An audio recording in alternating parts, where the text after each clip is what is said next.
Sit in the corner and Sit in the think corner what and you think did. about what you did. He says, as we are now officially live. Hi, everyone. Not live, but recording. Hi, everybody. I am recording to you from the past. Ah! Ryan, take it away. Everybody, I made a terrible joke again. Oh, yes, all the time. I'm surprised, said nobody ever. Right. So welcome back to the further tales of the intrepid crew of the Berezaya Argia. Where we last left off, our party had managed to escape the ambush and assault on Skyhold, the floating island in the middle of Shargan's Teeth that is a kind of a combined House Orion and somewhat House Lyrandar enclave. There was much death and destruction. Not so much on the player side, although Zaya did get pretty beat up from different artillery pieces, we'll put it that way. However, the bad guys did not fare nearly as well, and several airships were destroyed by the party, primarily. You know what? If they're going to take us down, we're going to take as many of them down with us. Fuck. And salt yes. the fucking earth. However, in the chaos of everything going on, Ember was captured, actually, by these piratical ambushing assault forces. Lies. Salacious lies. She said from the bottom of her cell. Right? And this is all according to plan. But the rest why am I just imagining Ember like in this prison cell and her captors coming and you are now our prisoner, and Ember just like, no, I'm not. Ember just fully gaslighting the entire crew. I am captain of this vessel.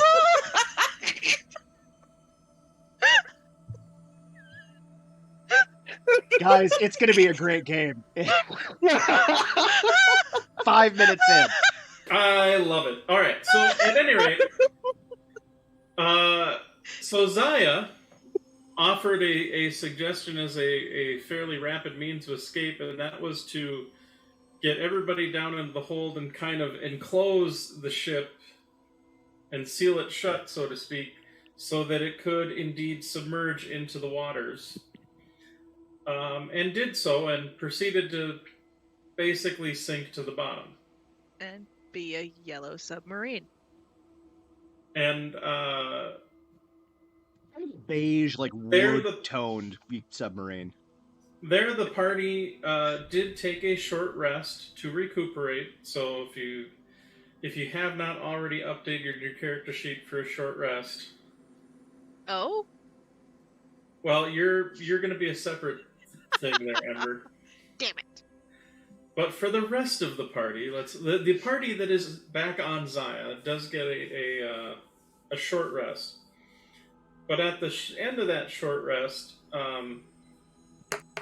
several people started to get a little bit dizzy and lightheaded, and I believe it was Amaya recognized that as with your experience and being on an airship, and especially when you sail high in the sky, of what would be the beginnings of oxygen deprivation. Whee! And so that is where we begin our game, as I slowly suffocate the crew. What? Rude. Yeah, but you're gonna live. You're fine. You're just gonna be tortured and. We'll I think Gavin is sitting there because I fail. Everybody, I think I failed, and one other person failed. I don't remember who failed their save because there was a save associated with this, whether or not we were fucking loopy. Let's see. I know I Gavin failed. and Amaya take a level of exhaustion, but Amaya recognizes what's going on. So I think Gavin is kind of sitting there just watching contrails around his fingers.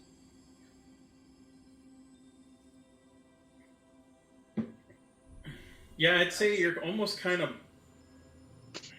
You're making a pencil dance. Almost kind of borderline drunk. kind of on that euphoric side a little bit. And unless Amaya says anything, that is what I'm going to continue to do.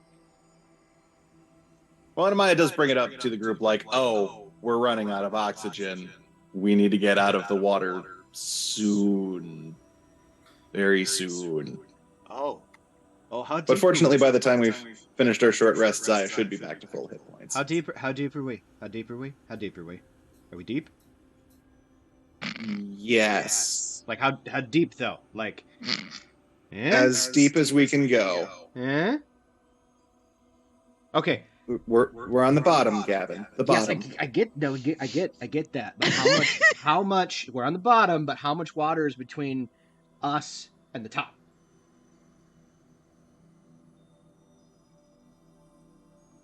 Yes.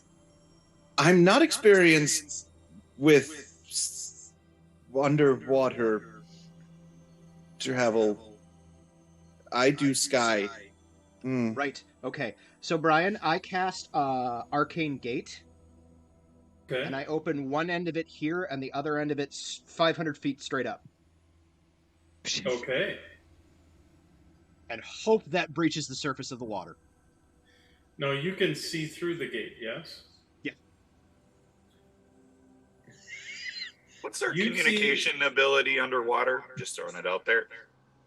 What was that? What's our communication ability underwater? Well, we're on Zaya. Like we're trapped inside Zaya. Oh, so we're inside Zaya. Okay, so like Zaya's a submarine right now. Now, Yes. I do have a quick question, Fair, housekeeping-wise. Amaya, I was having you keep track of Zaya's hit points. Mm-hmm.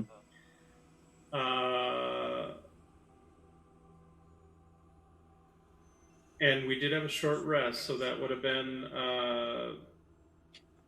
Yeah, she was down to about a third, but her fast healing is 1 per round. So she heals like 10 hit points a minute. Okay. All right. So after like 20, 30 minutes, she would be back at full. That's fair. Out of character, at some point, or at some point, I may modify the rules on that a little bit, but we're not going to worry about it for right now. Because admittedly, regeneration of 1 round is kind of crazy, but for a big ship. But I digress. For right Well, now, it is, but then you got to remember that she has like 300 hit points and can take like full side cannon barrages. So those hit points can go real quick. That's true. And the regen during a battle is... Right, she has to be completely off for that to function. Right. Okay, so after the hour, then she would be conscious. Yeah, she would be back before the hour. So going back to Gavin, you cast this arcane gate. Yep. And you did it. What was it? 500 feet straight up. Yep. Basically, the extreme end of the range of the spell. Okay.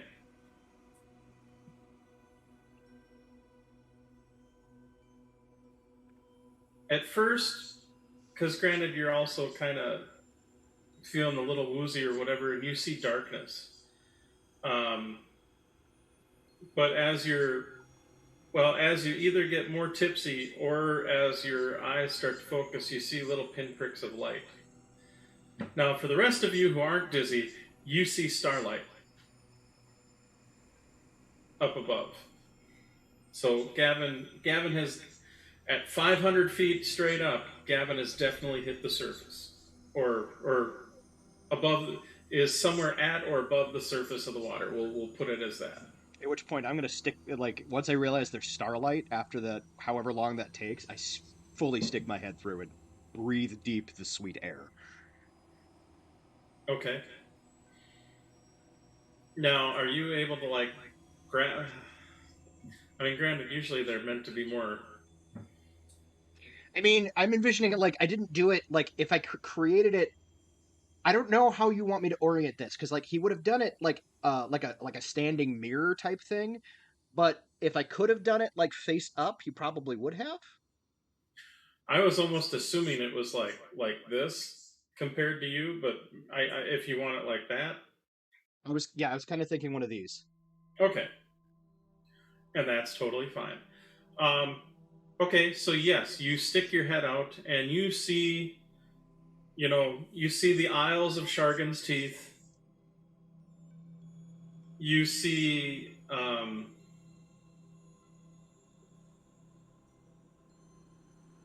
off in the distance, you see some flaming wrecks that are like fires, sporadic fires on some of these steeper cliff faces of destroyed airship leftover bits that are burning.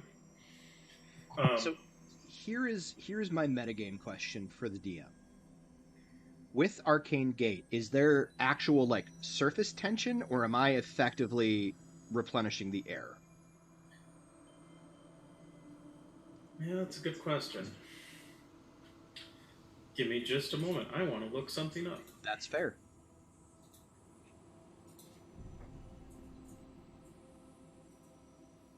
I'm going to look up how long I can maintain it.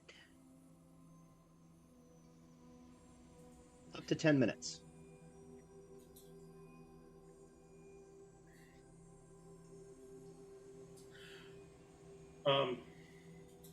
Hey, we've got science involved on this. So here's the thing. Carbon dioxide is heavier than air. It is. So technically, with how you have everything sort of positioned, it's not necessarily venting out the bad air a whole lot. Now, granted, you guys moving and stuff and obviously causing air to circulate will help exchange a little bit, but without like some fans or pumps or something, it's not necessarily it's not gonna have an appreciable effect on the air quality in the ship. Okay. So, is there a role Gavin can make to know that fact? Yeah, I'd say make an Arcana roll. Okay. I'm gonna say, I'd say maybe with disadvantage, just for the sheer fact that you're not an aquatic species, you're not really a water ship person. I rolled, my lowest was a 12. But I'd say with the 12, you can kind of, you are an educated nobleman who did a swath of studies, which I imagine includes some basic alchemy. To kind of know as far as, some gases react to others. So would you allow me to make maybe an Arcana check or something like that to orient the gate such that the one here is kind of on the floor, lower to the ground, and then so that it deposits anybody dropping in so that lighter air can kind of go up in it? Just to promote the best possible. Now that you've cast the spell, are you allowed to reorientate the gates? That's a really good question, and one that I will find an answer for if there's one in the selection. While you're looking that up, for the rest of you, so you see Gavin cast a spell, like a gateway appears where you see starlight. He pokes his head in, gets a good deep breath.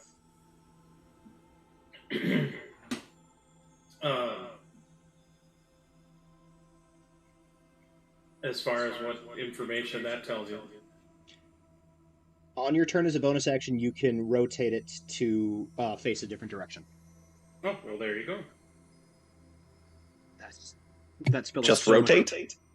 It rotate, move, whatever, which, I've got it like this, so I literally just...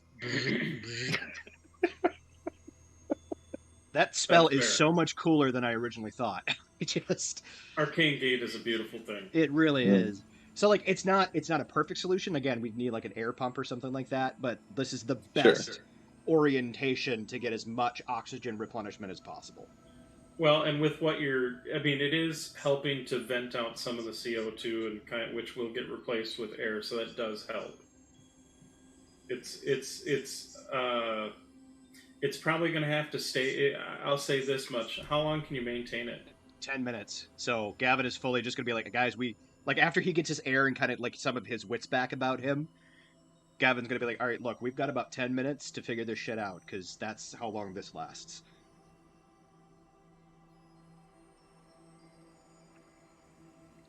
And you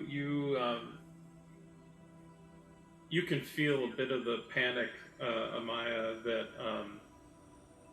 Zaya is feeling. Is like, I fucked this up, I fucked this up, I fucked this up. Like, you can kind of feel her panicking a little bit. And Amaya, through loopiness as best as she could, would be trying to reassure her, like, no, you did great. We're all still alive. We just need to get not underwater now. This is a great short-term solution, and we will remember this for the future.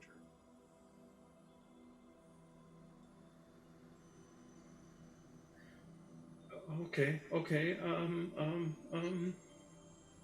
Through the gate, do we see any other airships periodically passing by, or does the sky seem to be pretty clear?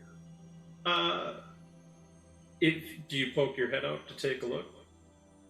You should also poke your head out to take a breath. No, that too. Hey. So basically, what I kind of described for Gavin, you do see off of one of the islands flaming strewn wreckage of where one of the airships that you guys had probably totaled had crashed and broken into pieces. But otherwise, no, the other airships, at least that you can, from your vantage that you can see, you do not see any other airships in the immediate vicinity. Okay. Well, either they've found a way to make entire airships invisible, or the coast is clear. If it's the former, I think we have bigger problems and may just be screwed regardless. If it's the latter, then I think we're safe to surface. So it just occurred to me that because you'd stuck your head out to look after I'd rotated everything, so when you stuck your head out, it was kind of like looking through a trap door in the floor and then looking up. In fact, I'd say, Amaya, go ahead and make we'll call it a dexterity save. Oh, jeez. Oh, I'm good at those. Now, the beautiful thing is with only one level of exhaustion, it doesn't necessarily affect your saving throws, just your ability checks and stuff. So you should be, you don't roll with disadvantage. 26. Yeah. So you do that gymnast thing where you kind of hold on and rotate around. And then rotate just gripping onto back. the edge of the arcane gate, doing a handstand inside the ship, and just slowly lowering her head through. Full core body rotation, just. I think Gavin's just, now you're just showing off. Well, and here's the thing. With all of your training, not only as an Uber Monk of Doom, but then all the probably crazy angles you have to sometimes achieve as an airship sailor. Sure. All of a sudden, being upside down, you're like, yeah, this is normal. You probably got your body so trained to even muscle memory, even if you're a little loopy, your muscle memory is Yeah. Oh yeah, you have no problem. And actually, good point. Now that it is face down, you do see the ocean floor then, as far as what you can see, and you do see again some fire off in the distance from some of the wreckage that was hitting closer to the ocean line that had collapsed down, but you can't necessarily see up as high as you would, or have to kind of angle around a little bit or you have to maneuver around a little bit to do it. Not that it's a huge deal, but sure. Okay. Well, if I can't see any signs of danger, unless somebody has and wants to cast see invisibility just to make absolute triple sure, I think they have moved off. I will check Rhiannon's spell list. Give me a moment. I was asked to Jaeger Rhiannon by Rhiannon, so that's fair. Now the question is, can you cast see invisibility on others? Let's double check real quick. She does. It is. You can't. She would have to do it herself. But I mean, she could poke her head out and take a look. Maybe we just have a couple of us like hold her by the ankles and dunk her in the hole. See anything? If you wish, I could. You see, Nikali says I could fly out there and keep an eye on things. Yes. Just be back at the end of 10 minutes. Okay. I'll give you a holler when things are going to close down. And you know what? In the off chance, I feel like, didn't he cast fly on some people when we had the battle happen? He did. Yeah. Did he cast it on more than one person? Probably not, because it's concentration. I don't think he did. Well, because if you do it at higher levels, you can do more than one person. I'm just trying to remember if he did or not. That's right. I don't think he did. I don't think we needed it. I think just one person. It was just a Maya, I think he put it on, right? Mm-hmm. Okay. Because Gavin can do it himself. No, Maya didn't have fly on. That was why she was falling, and her sister was like, I can't teleport with you. Okay. So tell you what, well, chances are his chain lightning's not going to really help. So let's do. He's going to use his 6th level slot to cast fly on 4 people. Jesus. Okay. Himself being one of them. So chances are it'd probably be. He'd just put it on probably Gavin, Riri, and maybe Barca? Yeah, he'd put on Barca. Yeah. So you guys can fly. He lets you know. I believe it lasts for roughly the same time frame, which I believe is 10 minutes. Yep. And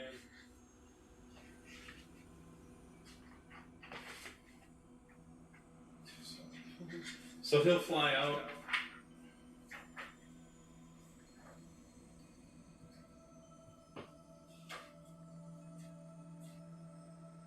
So, I guess here's maybe an obvious question. I just don't actually know the answer to it.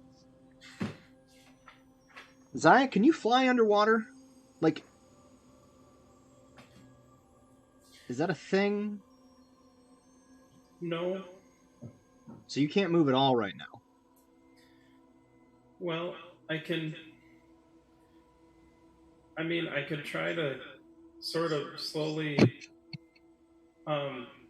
maybe crawl, kind of, by moving the wood. It'd be weird, and it wouldn't be quick.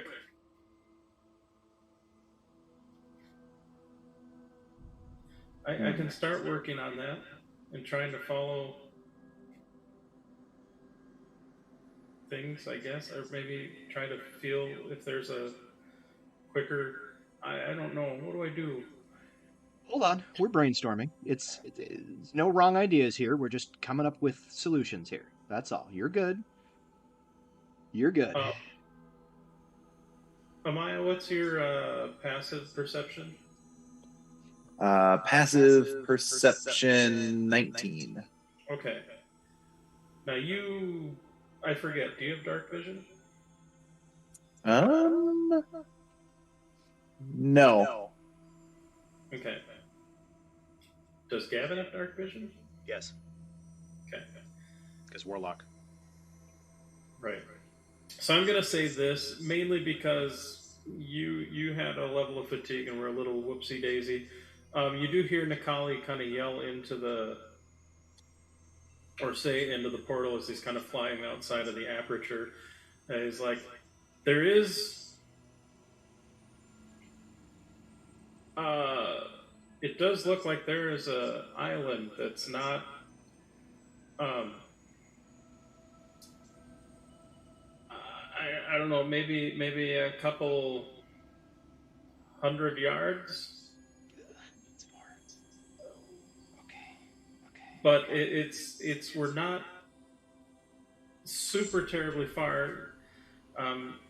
Unfortunately, being it's nighttime and the water, I'm not 100. Actually, hold on a second, and you see it kind of flies off, and actually, from what you guys can see, because the portal's facing down, you see he flies down to the ocean floor, which is actually probably, you would guess, would be maybe a good 100, 200 feet or so, give or take, away. But you see he kind of flies down to the water, and then for a moment kind of dips his head in to kind of try to look around, and then, but ultimately then kind of flies back up and goes, I can't see where Zaya is from there, so it's beyond my vision as best I can see her. So best guess would be maybe you're 200-ish feet down. Okay. Which direction is the island, Nikali? And he kind of floats down to where the portal is, and then kind of points in the direction. Okay. He looks over. Gavin looks at Amaya. All right. I don't know if this is the oxygen deprivation or the air deprivation or not, but if Zaya can get us moving, once an object is moving in water, it is infinitely easier to move it faster. It's getting it moving from a dead stop that's hard to do. So if we get her moving, maybe, and this is going to sound crazy, maybe Barca can get out and push.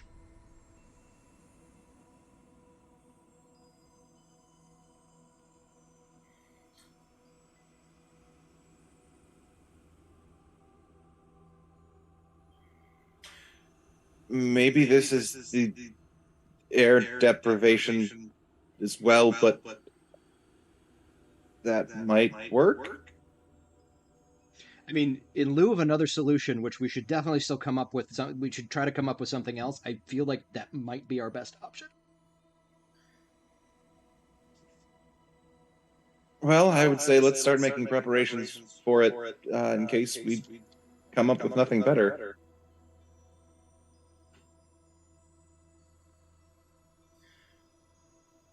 And you do hear in your mind, I'm going to start seeing if I can crawl us that way. Good call, Zaya. Thank you. Very good. Very good. And at that, you do feel this sort of kind of a shuddering lurch as you feel the some kind of movement on the ship. Almost kind of in some ways, Bark, it reminds you a little bit of like when you're sitting on Argentia, but you guys haven't flown off yet, but Argentia is kind of stretching a little bit, where you get that little bit of a kind of movement underneath you that you're not controlling, and it's can be a little funky. Which brings me a moment of happiness, followed by a huge moment of sadness. That's fair. That's fair. Boy, do I wish we had Argentia right now. That was out of character. The crushing depths of this water is hurting my heart. Oh, buddy. Oh. This is an out of character comment because Gavin would not say this out loud. Boy, do I wish we had Argentia right now.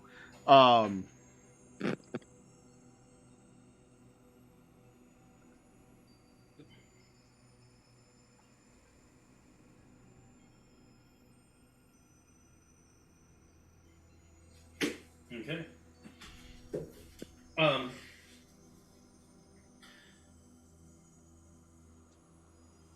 So while that is going on, and again, it's not like realistically, your daughter is moving the ship probably like maybe 5 feet every, probably like 5 or 10 feet every minute or so. Like it's not a quick. Right. It's not a quick motion. No. I have a terrible idea. Okay. They can maybe move us faster.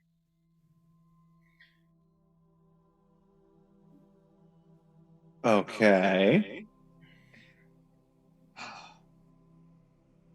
Okay, so very long story short, I tapped into some kind of dark eldritch being to get all of this, and he kind of gestures to like the drastic change in his look since the last time that you like basically since the fight. One of those abilities allows me to move entities when I hit them with my eldritch power. It'll do damage, but it'll move us. I'm just gonna let you know she is big enough. I don't know that Gavin knows that, so no, you have enough. Like effectively, she is not considered a creature. okay. Even then Gavin would probably not float that idea. So you know she is just. It's just too big of a critter. It's That's effectively trying to like push a castle. Then yeah, Gavin would not float that idea given that. It's a good idea. It just I'm just putting. I mean, I realize being that Zaya is effectively sort of like a sentient magic item, kind of, and a vessel at that. There are some wibbly wobbly to some of the rules, but yeah, just her size and girth, I'd say it wouldn't necessarily work. Okay. That being said, so sorry, didn't mean to pop your bubble. No, it's fine.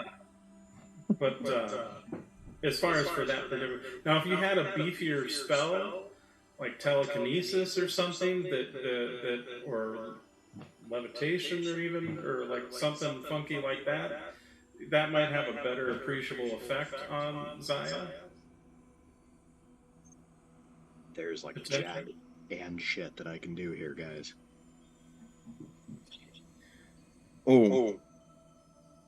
So there is one other possibility.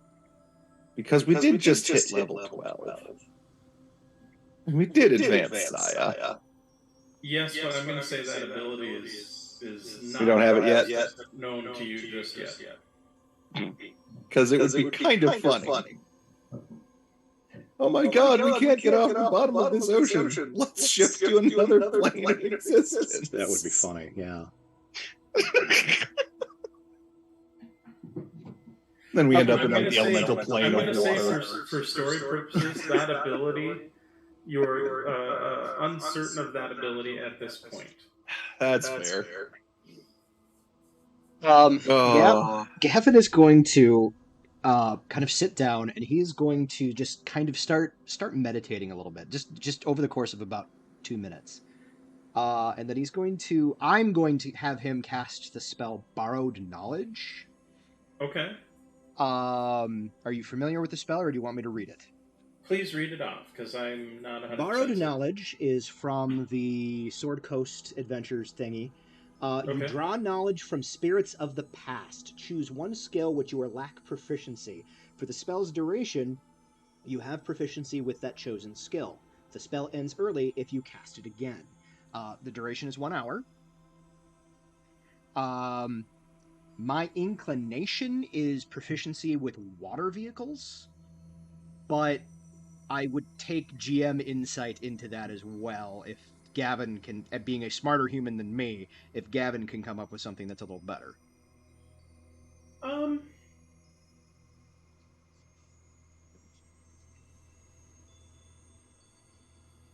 It's a good question. I mean, I'll say... I mean, if you want me to just roll proficiency plus some ability score that I have now because I cast the spell, I'm cool with that too. I just don't know how else to qualify that. Yeah, no, that's fair. Yeah, I'd say go ahead and roll intelligence plus your proficiency modifier. Okay. So this will be plus... I'm just going to roll a straight d20. This will be plus 7. Okay. 7 plus... 2. This is at D&D Beyond, not you guys.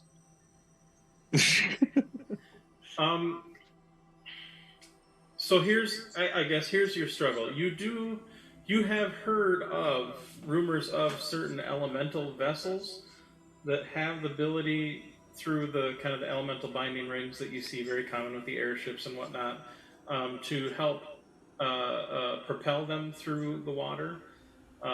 There's even been some rumors that the gnomes of Zalargo have even made potentially made a submersible.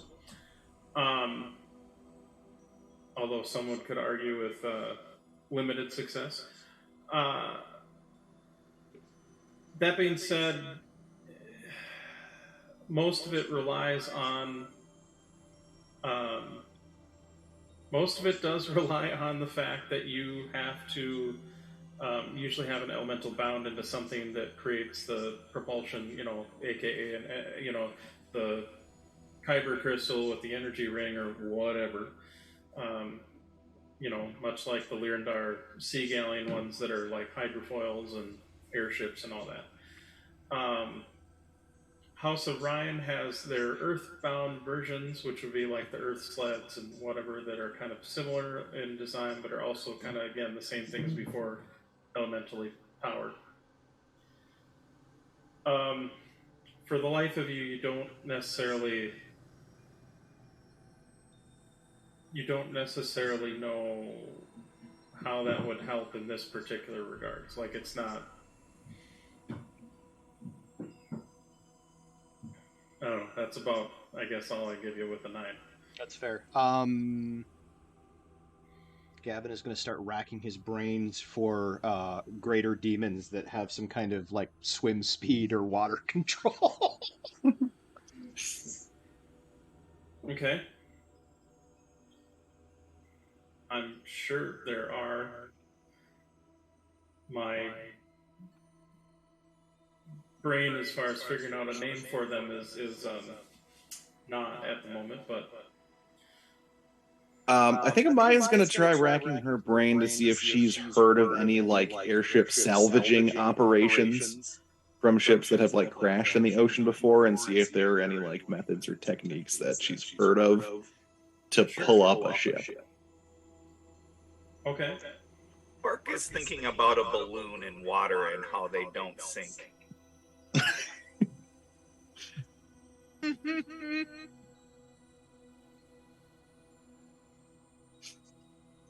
Bark is smart. Barca is smart. Barca is very smart. Actually, Amaya, as you're doing that and kind of looking out the gate and whatnot, and seeing Nikali kind of observe things, I would like you to make a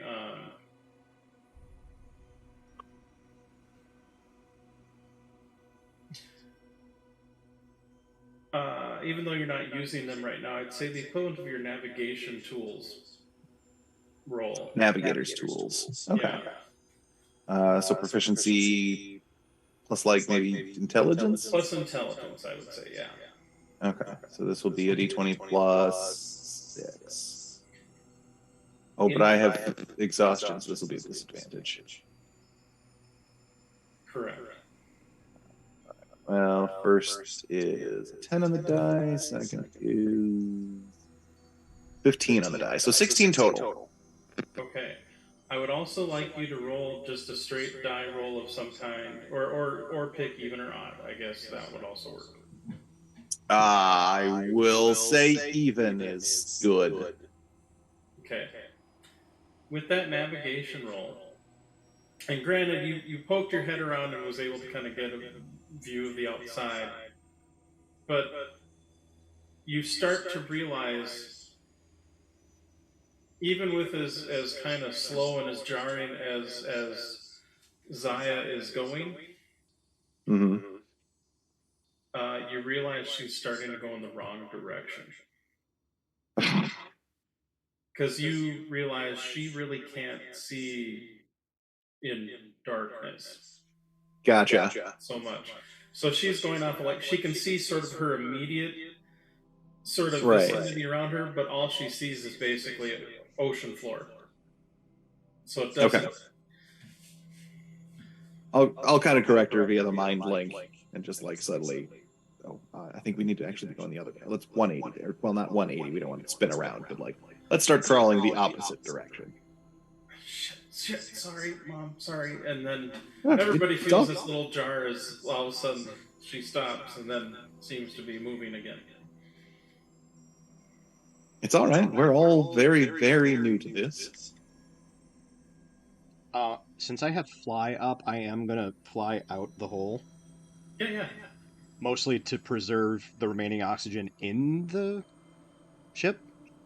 That's fair.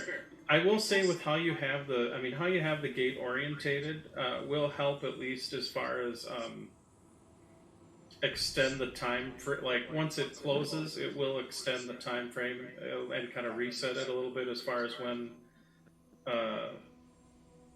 you probably have to make your next check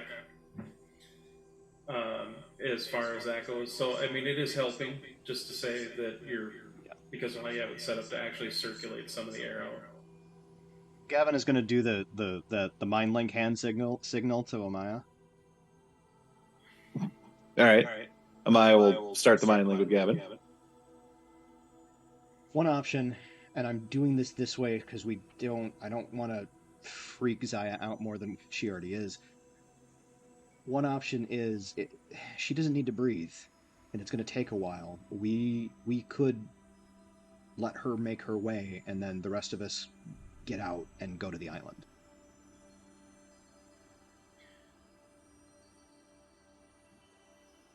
You would stay connected to her mentally and kind of talk her through, and that way we're not going to fucking suffocate between now and then. It's not my favorite option, but I don't see what else we've got.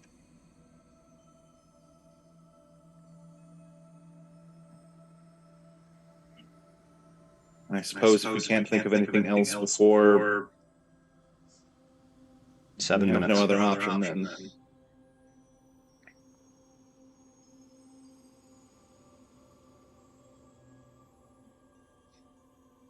We'll continue to think.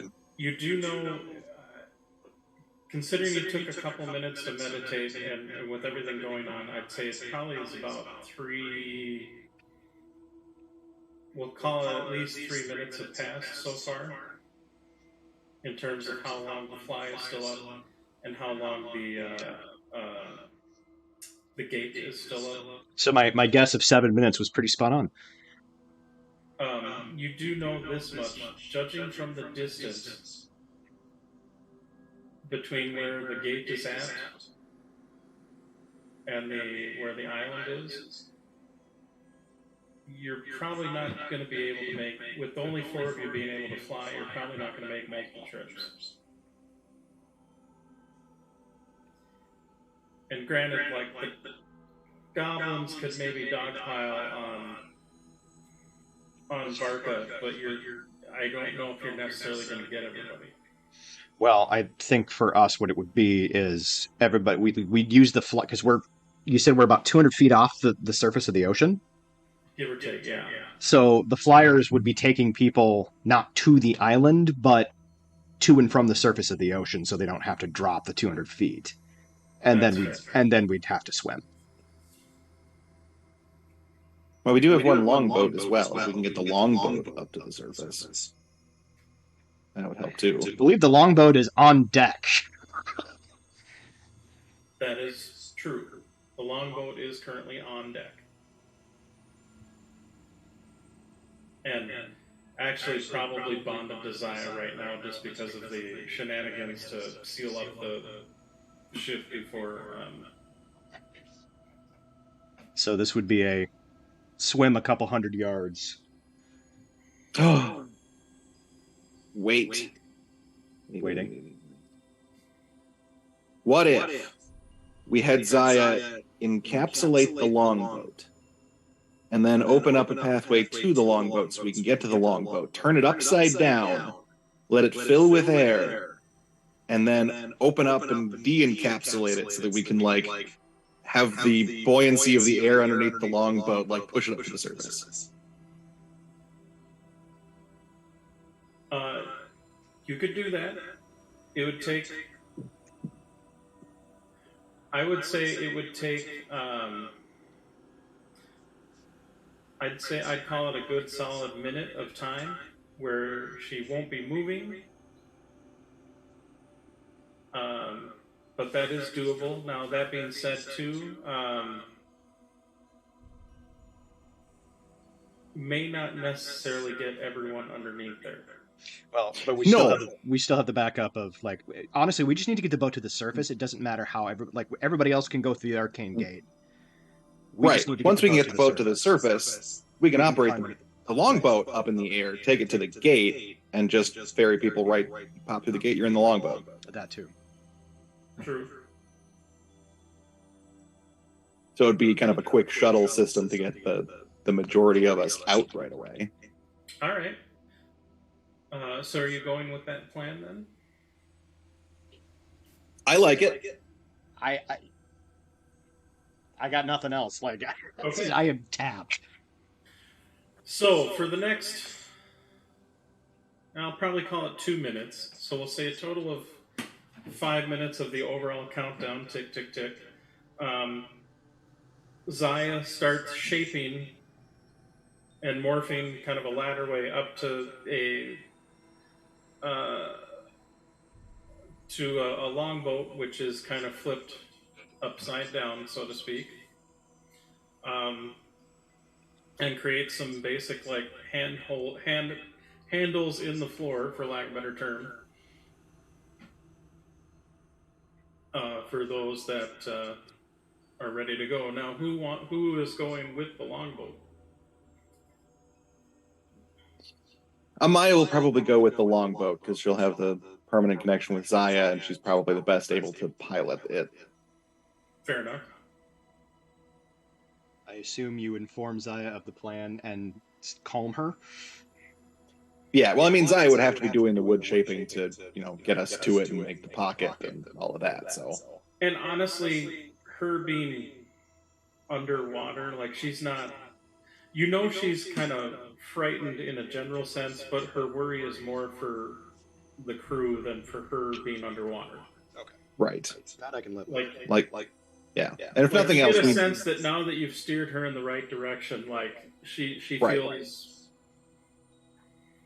She knows she can eventually get herself to land. She's just wants to make sure that we don't die before then. Right.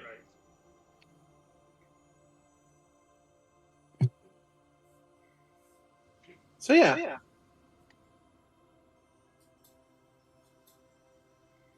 We make a longboat balloon and ride it to the surface. Okay. So Amaya, you are going. Who else is going on the longboat?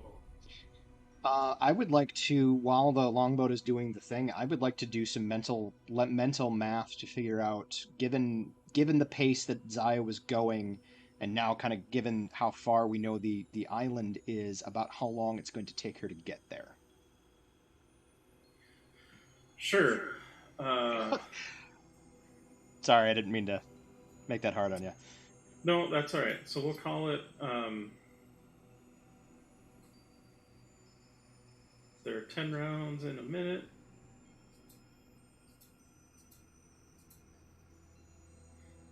Actually, let's assume the worst and say that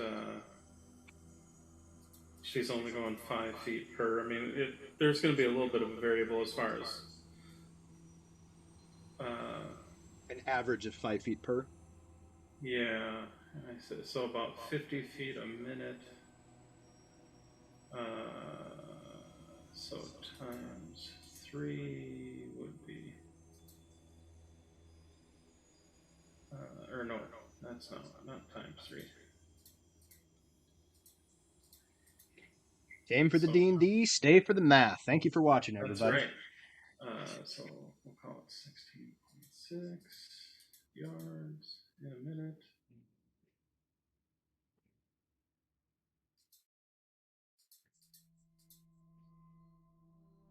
So 10 minutes.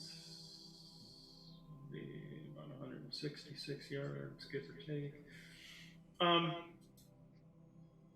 Provided there are no snags, so to speak, or issues or difficulties with crawling across the ocean floor,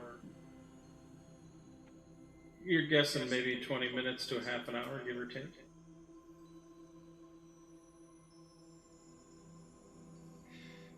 So not completely, not super horrible. Like, luckily you guys did land near-ish an island. Yeah, so I mean, Shargan's Teeth has a ton of islands. So I mean, it's a huge archipelago. So I kind of equate it to like the equivalent of sort of like the South China Sea, as far terms of just dotted with all sorts of islands. Given that, I think Gavin is probably actually going to stay with Zaya. Okay. Because it took a full hour for us to. It took a full hour for us to run out of oxygen before, and that was with all of us in there breathing the air. Right. So if there's just one person in there sealed up, there should be plenty of oxygen for that 20 minutes, and that way somebody is still with Zaya. Sure. Amaya is also going to make sure that all of the bags of holding that we have purchased are filled with air. Oh, I like that.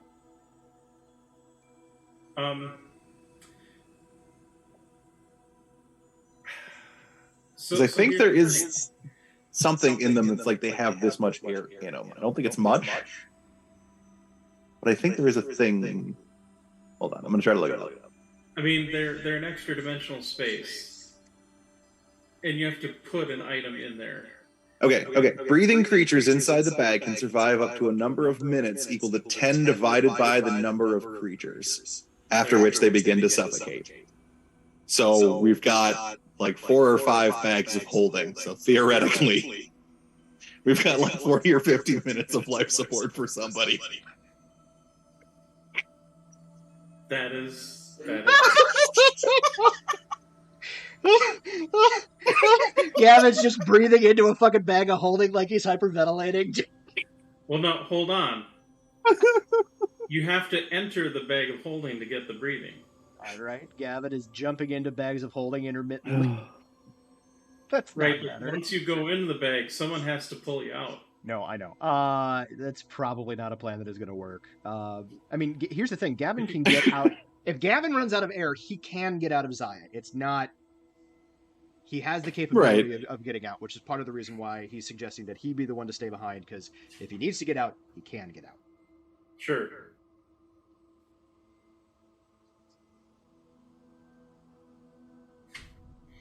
Okay. So, Amaya, is anyone else going with Amaya?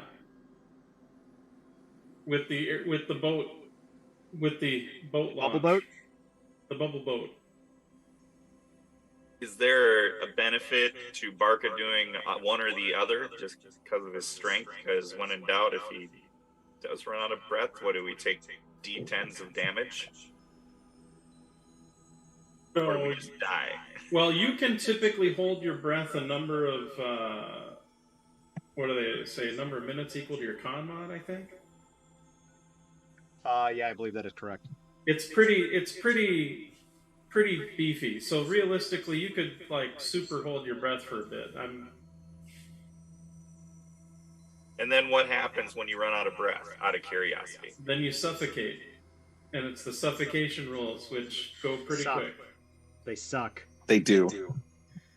Ooh, I suppose we could also. Do they suck less for me with 100 and some odd? No. No. Okay. Suffocation is not based on your hit point total. It's just based on you gasping for air. Got it. So yeah, you would be like with your con.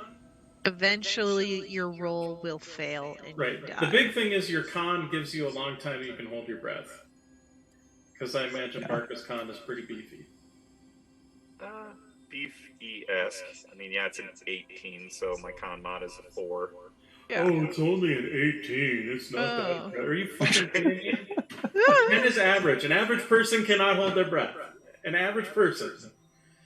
You can hold your breath for 4 minutes. When I was on the swim team, I could not hold my breath for that long. But Barker's not smart enough to breathe because it's only a 6 for his intelligence. So, Yeah, but then he's going off of basic instinct, which is telling him don't breathe the goddamn water. So, Yeah. Right. Till I see a fish and go, oh, it's all okay now. All right, I had another idea for the bags of holding. We put like 2 or 3 goblins in each bag. No. And we use that to evacuate them out of the portal into the longboat, so we don't need to make as many back and forth trips. Well, that actually would work. All they genuinely have to do, like once the longboat's in place, all they genuinely have to do is drop through the hole.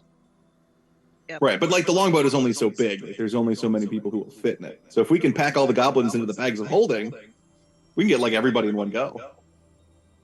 True. That's true. I'm not explaining that to the goblins. Get in the bag if you want to leave. Barker I will think go that where he explained goes, enough. I know my trio would go. Or, So how about this? Is this a course you're going to now. pursue with them? Yes. Make a At persuasion. the very least, going to float the idea. Make a persuasion roll. Did you just? Oh, I should not. I did. I should not be the one doing this. But we're gonna give it a shot. Oh wait, I'm at disadvantage too. Crap. Can I,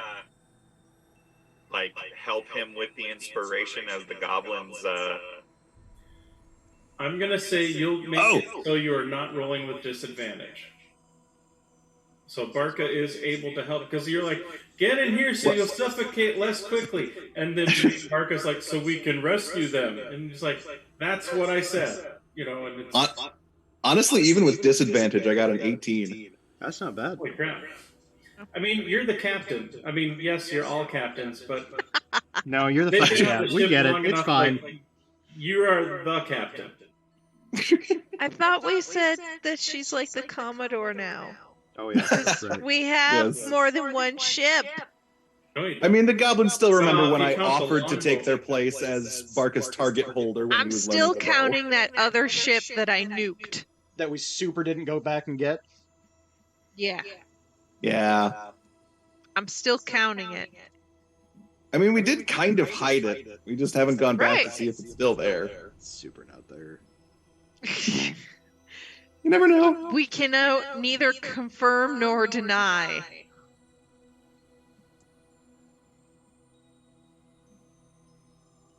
And I'm not going to tell. So anyway, all right. Not So yet. you've gathered the troops. You've started the plan. Who is? And again, I ask one last time: who is going up in the longboat with Amaya? Are we talking initially or overall? Initially, I think Rhiannon would go. okay. So Rhiannon and Amaya. I need both of them to make a, we'll call it a strength saving throw, as once the boat detaches, the cold of the ocean waters hitting you, plus the rapidity of the boat shooting up is going to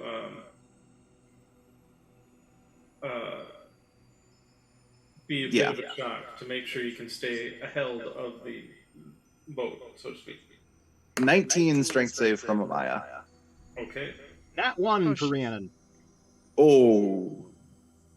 So, Amaya, here's what you see as you ascend to the surface fairly rapidly. You feel the detach as the boat and the boat starts to go up, and you see Rhiannon kind of disappear into the murky blackness of the water as you shoot up with the longboat. Oh boy. I will mind link Zaya. She lost hold of the boat. Can you let the crew know somebody needs to grab her and pull her back in?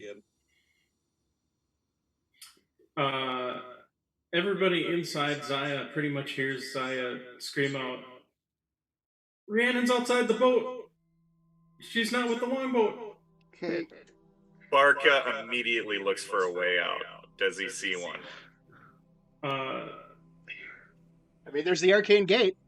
But I mean, if Zaya, and I will kind of give Zaya like the walkthrough instructions. If she can kind of do the same thing that we did for getting the longboat out, just like cover her up like with an external shell of boat, and then open up a hole below her for the water to drain into the main ship and get her some air. She only needs to hold her breath for like a minute or two.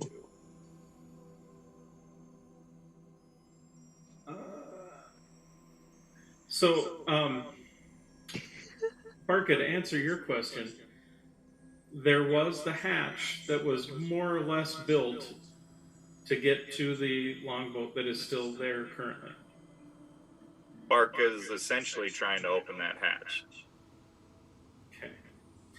I'd like Barca to make a, we'll call it an athletics roll. All right. Because, yeah, against all that water pressure, that would be a heck of an open. Barbarian bugbear. I got a thing when you get to me. Well, I suppose, out of curiosity, because Barca would rage at this news, does that mean he gets advantage? If you are raging, yes. All right.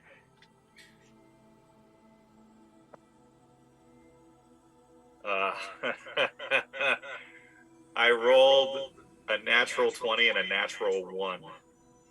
So what is your natural total, 20? So what is your athletics check with the nat 20?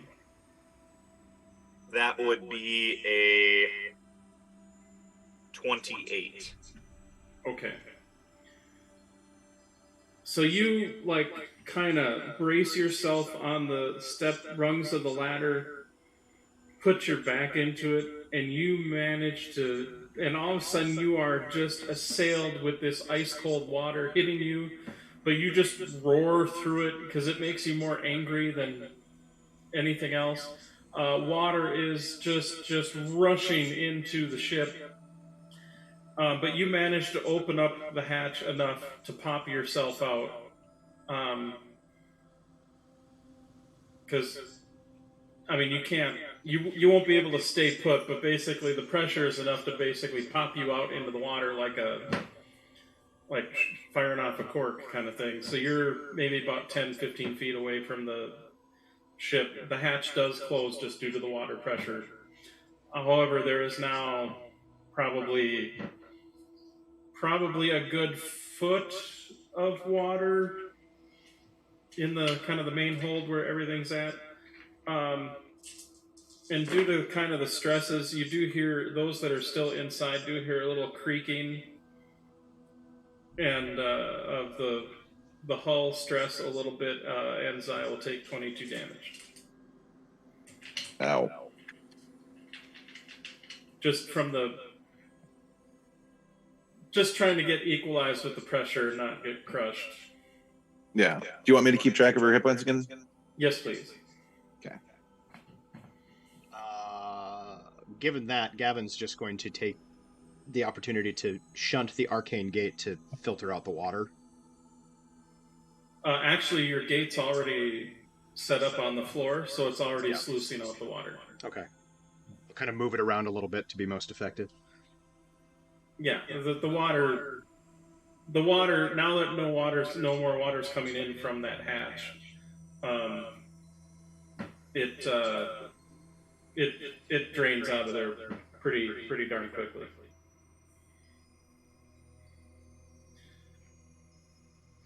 So Barca, you are outside the ship. It is dark, but you have dark vision. Looking for Rhiannon.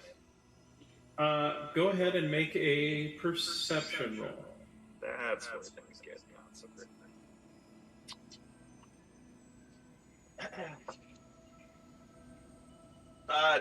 12. Sure enough, you do see Rhiannon. You see Rhiannon is, as far as her immediate status seems to be sort of panicking and flailing about a little bit, trying to orientate herself and get past the panic of like the crushing cold depth that's now kind of assailing her. But you realize, just with the chaos of everything happened and how quickly it happened, she seems to be swimming towards the surface, but in actuality her alignment is completely like upside down. I will go catch her up to her. I would do that immediately once I saw her. Okay. You swim up to her, and she swimming down as she's going down, and I'm. Yeah, I mean, you're able to find each other, and when she sees you, even though all the horrible terror and panic, there's also a little bit of relief that she sees something familiar and kind of grabs on, kind of sinks her hands into your big kind of woolly mammoth matted, or now ocean soaked fur. So Barca, in this moment, is thinking in his brain, like, Barca strong. Barca probably have more oxygen. Barca gonna give Rhiannon oxygen. So okay. Barca's gonna grab Rhiannon by the shoulders and try to blow oxygen into her mouth. Oh, yes. Okay. I'm not saying that's what's gonna happen. I'm just saying what Barca's brain is thinking. So what is Rhiannon's con modifier?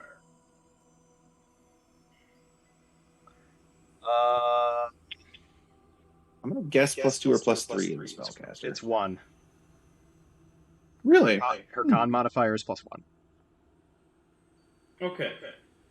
So Barca, here's what I'm gonna say. You still have so you. How this is gonna work is when you exchange a breath with her, it will sort of reset her meter by dinging down yours a little bit, for lack of a better term. So,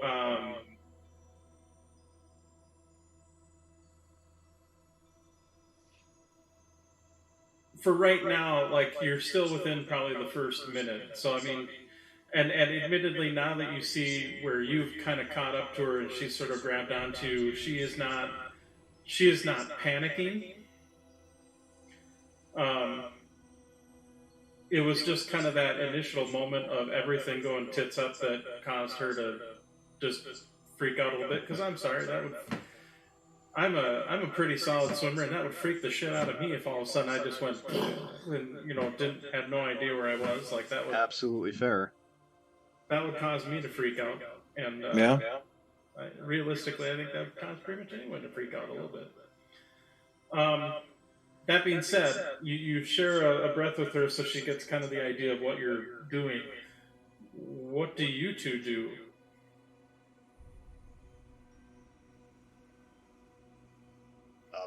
Swim to the surface? Are you talking to me? You two isn't me and Rhiannon. Oh, my apologies. So, Barca, since you have Rhiannon with you, what are you doing? You and Rhiannon? I mean, at this point, Barca just starts swimming for the surface, not knowing anything other than that, not thinking they'll be able to get back into the ship. Okay. We're going to jump to Amaya real quick. Amaya, the longboat does surface. Good.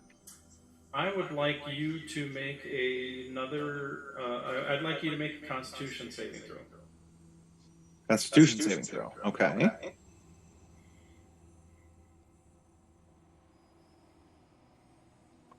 Let's see. Oh, that was almost a 2 on the die. 21 saving throw. Okay. A 21. You get up to the surface and you do feel a little uncomfortable. And like you have to kind of kind of pop your eardrums because you realize that you start very quickly. So that was my roll against the bends. More or less. I mean, I was still going to just treat it as exhaustion because. But, sure. But yes, you're able to at least. I mean, you'll probably feel like crap later, but with the adrenaline and everything sort of pouring on. Right. It's all things considered, holding it together pretty well. Right. And I will say you are able to more or less get the longboat sort of running where you're able to get it floating off the water and get it flipped around into its normal. Okay. And I've been asking Zaya for updates on Rhiannon and what's going on there, so I'm trying to keep an eye out for them and ear out for them. They're swimming away. I can't see them. Okay. Maya just tries to make sure that the boat is fully righted and like right at the water surface for when they do come up. Okay.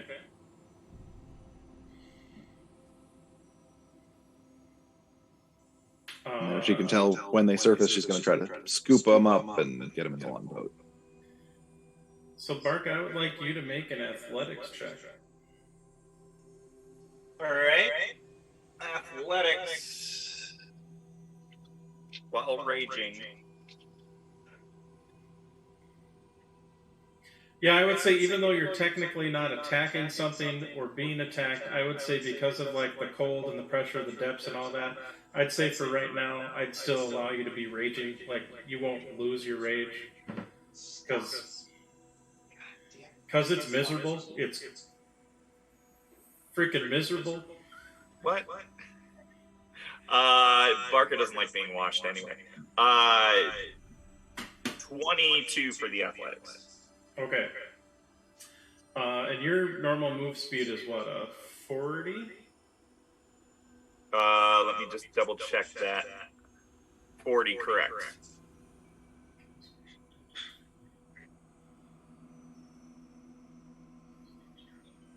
Okay.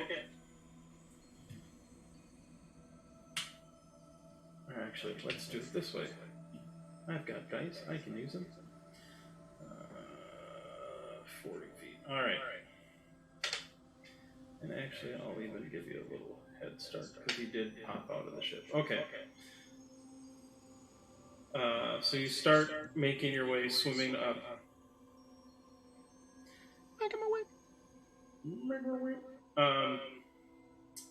As far as for the rest of you, so Gavin, you do see as you kind of look through the, because of your dark vision, you kind of look through the gate. You do see that the longboat has surfaced. Okay. I am keeping an eye out for Barca and Riri. Okay.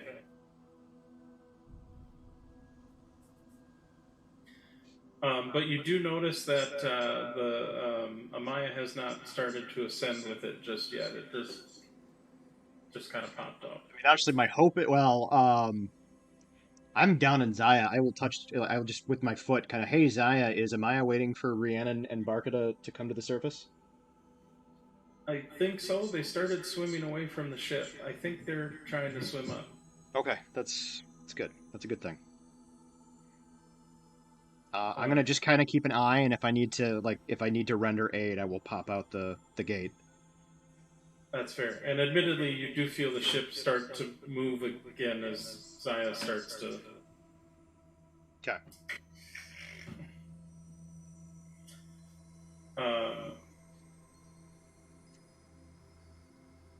So Barca, I would like you to. You and Rhiannon are going to take about 7 cold damage, as now the deep-seated cold of the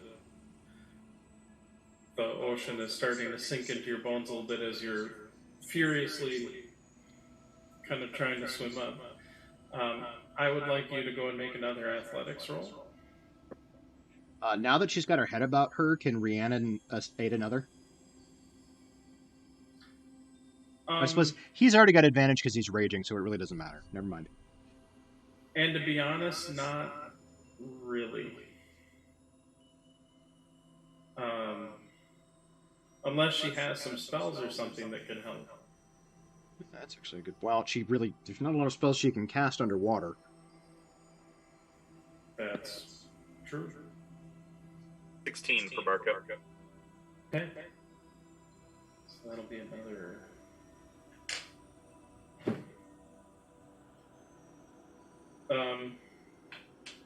So you're actually making some decent progress. Like you're...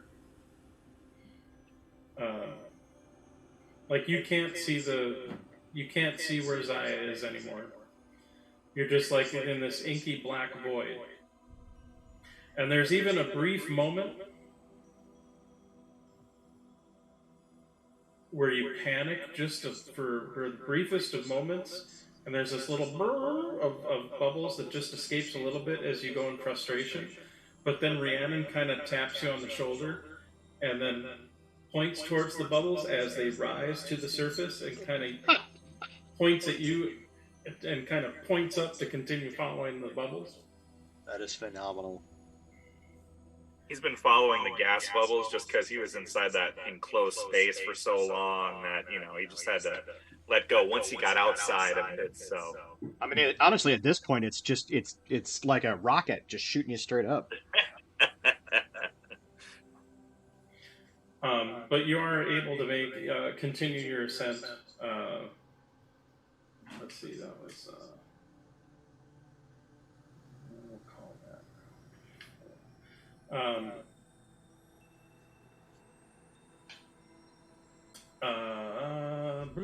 Okay, so are you just waiting there then for Barca? Yeah. She'll wait for Amaya and Barca to try to spot them once they... Then Barca, I would say go ahead and roll athletics again. Oh, and actually you and Riri will also take 5 more cold damage.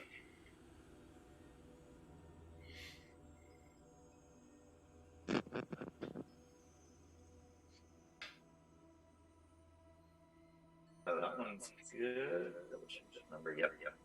Let's see. So 26. Holy moly. Nice. Very nice. So yeah, you're just...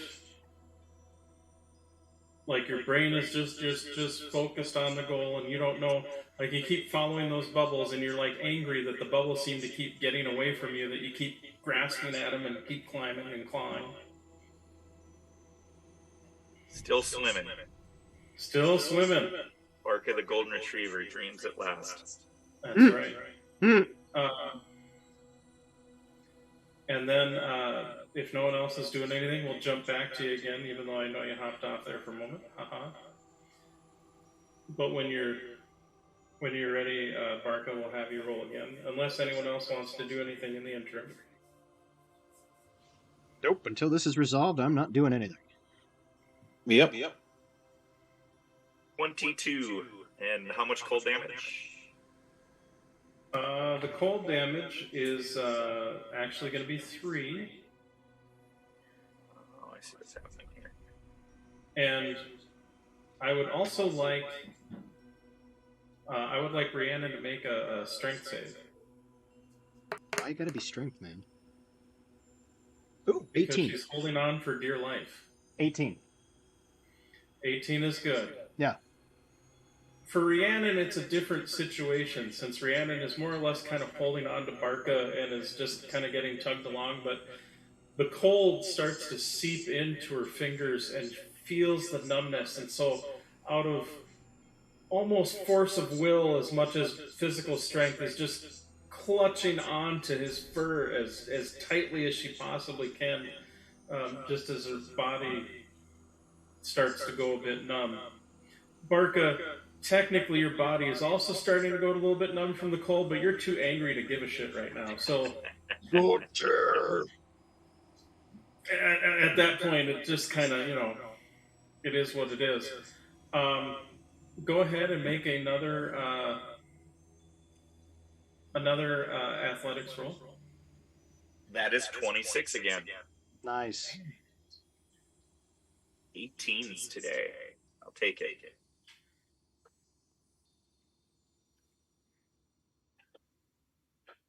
And Barca, it's odd because you're still in the water, so it's all kind of submerged, murky darkness to an extent. But you think you almost see a darker shape up above. It's kind of hard to tell because it doesn't look like it's. I mean, it's all darkness. It's kind of hard to murk out the details, but you do see a shadowy shape, maybe about the size of a whale or a longboat, that you can kind of make the distinct outline of. Barca doesn't know what a whale is, so he'll probably just keep swimming. Fair. Go ahead and make one more athletics roll.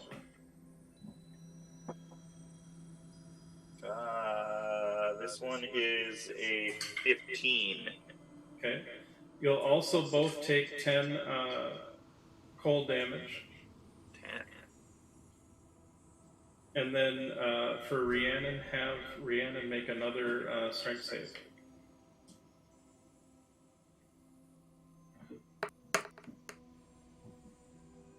$15. Okay. At one point, one of Rhiannon's hands slips, almost not necessarily due to a lack of strength, but kind of a combination of lack of strength and for a brief minute the lack of focus that sometimes comes to you when you're freezing cold and your brain kind of wanders. But that little spike of adrenaline and fear as she realizes that she's let go with one hand causes her to refocus and just sink her hand into Barca's fur. As you both crest to the surface of the water, and Amaya, you see both of them just and start coughing because they. And immediately goes over to pick them up in the boat. Okay. And then after they're both in the boat, to go ferry everybody out of the boat. When you do, you hear Barca slowly say, "Never let go." God damn it.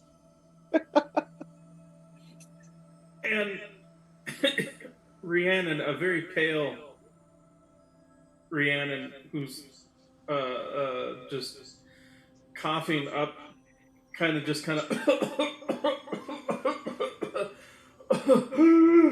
just kind of takes a moment to recover. Maya, you head up towards the gate. You see it. I mean, it's sitting there, plus Nikali's kind of flying around outside, and I think Gavin said he was too. Yes. Mostly, again, to save on oxygen. So you see Gavin and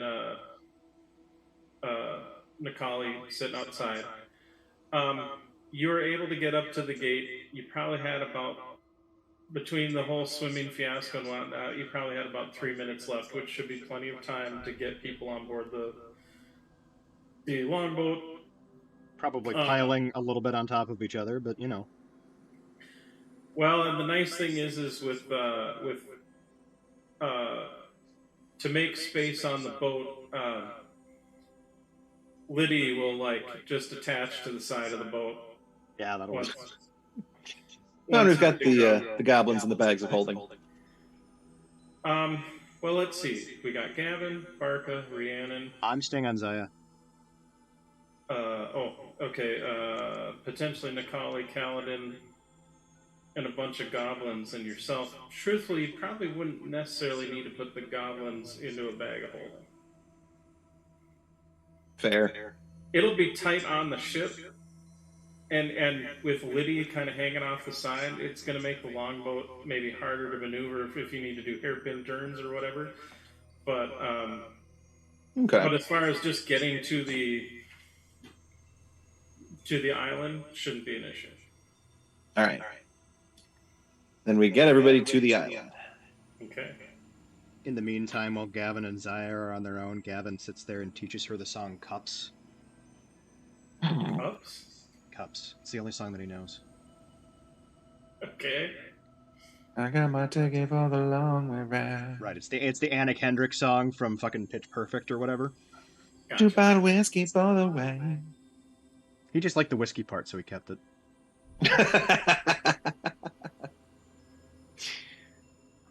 That's fair. Mm-hmm. So, Gavin, I would like you to roll me a d6 and let me know what you get. Sure. Come on, Gavin Areno, let's do it. 3. I can't roll much more middling. Nope, that is a solid middling roll. It does take slightly longer to get Zaya out, because there are a few times where all of a sudden you kind of feel the whole ship sort of shudder for a moment. Where basically she's like, I'm kind of stuck on a rock. I'm going to have to finagle some stuff to make it work, and it kind of takes a little bit longer time. But being that only one of you are in the ship now, that does help to... and with what air you were able to exchange and all that kind of stuff, it's not... it just takes a little bit longer, maybe like about an hour. So you can almost kind of get that sort of smell of staleness in the air, like you're not quite at the point where the air is going to start to go bad, but you know you're kind of nearing it. But then, truthfully, probably about 50 or so feet offshore, you just feel Zaya just kind of poof, and then feel like her sort of kind of bounce and settles. Eventually, she kind of just pops out of the water. And I'll just, when that happens, hey, you did so fucking good. That was amazing. And she actually forms up in her dryad form and gives you a big hug. Yeah, I just cuddle her like I cuddle my 8-year-old. Eventually,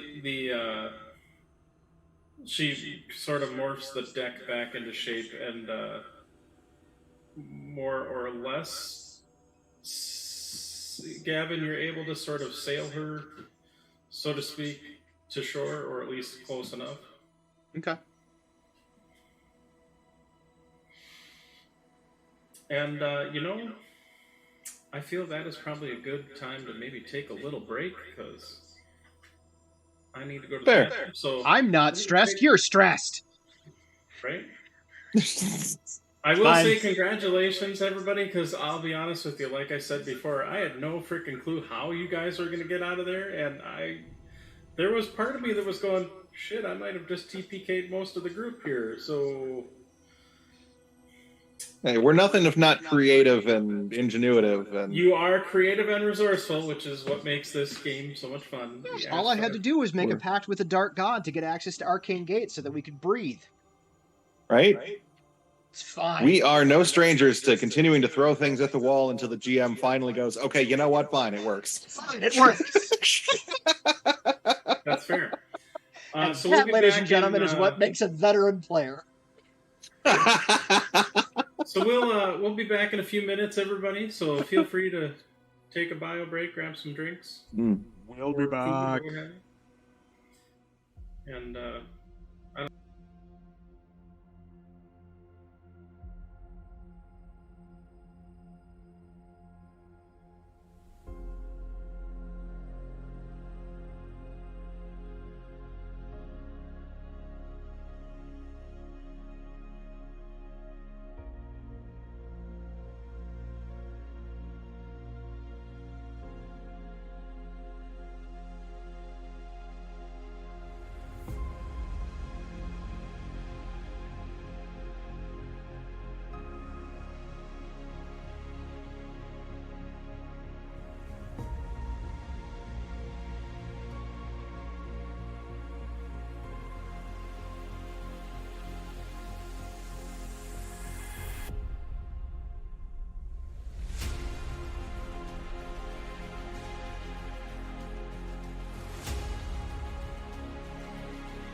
All right, we are back. Welcome back, everybody. Really? That's when you want to call me? Yep, right this second, right as we go live. Yep. Tell you what, my apologies. Can we go back to a break for just a moment? Yeah. Sure. Big Sam.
Hey, and we're back.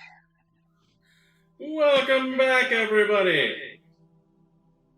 What? Okay, that's weird. Anyway, so as Zaya surfaces and the crew recovers and gets back on board Zaya,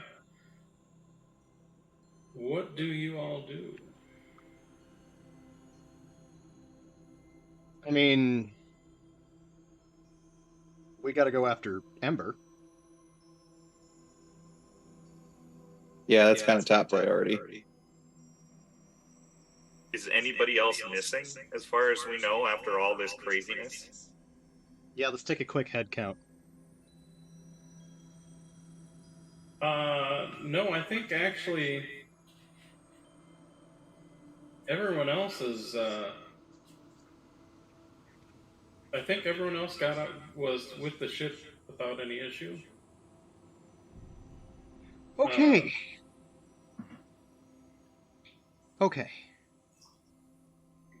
I mean, not counting Argentia, but you know. Given that Rhiannon is going to throw a... How bad is Barca in terms of hurt? I mean, I was raging the whole time, so I took like 8 points of damage out of 169. Okay, so she throws just a baseline healing word on you. Heal 4 damage.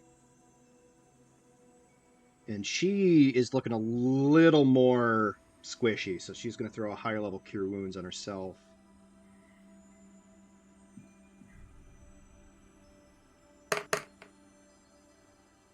That's better. Okay. And then Gavin got a saved spell slots. Is going to... Where is it? There it is. Gavin is going to cast Scry on Ember. Interesting.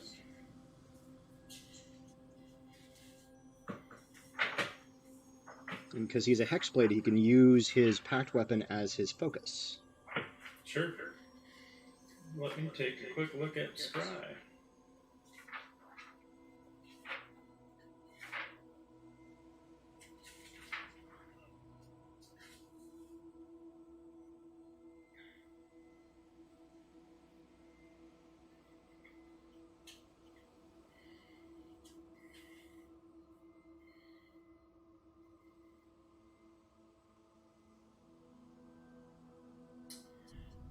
Ember, I would like you to make a wisdom saving throw.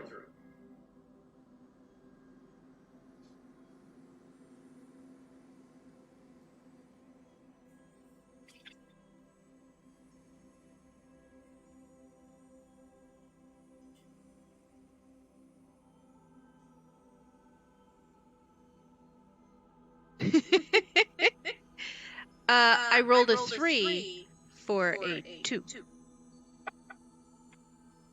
You were the right person to scry upon. Yay! Yes. Well, and yes, actually, I am. There's some other modifiers that make it even lower than that.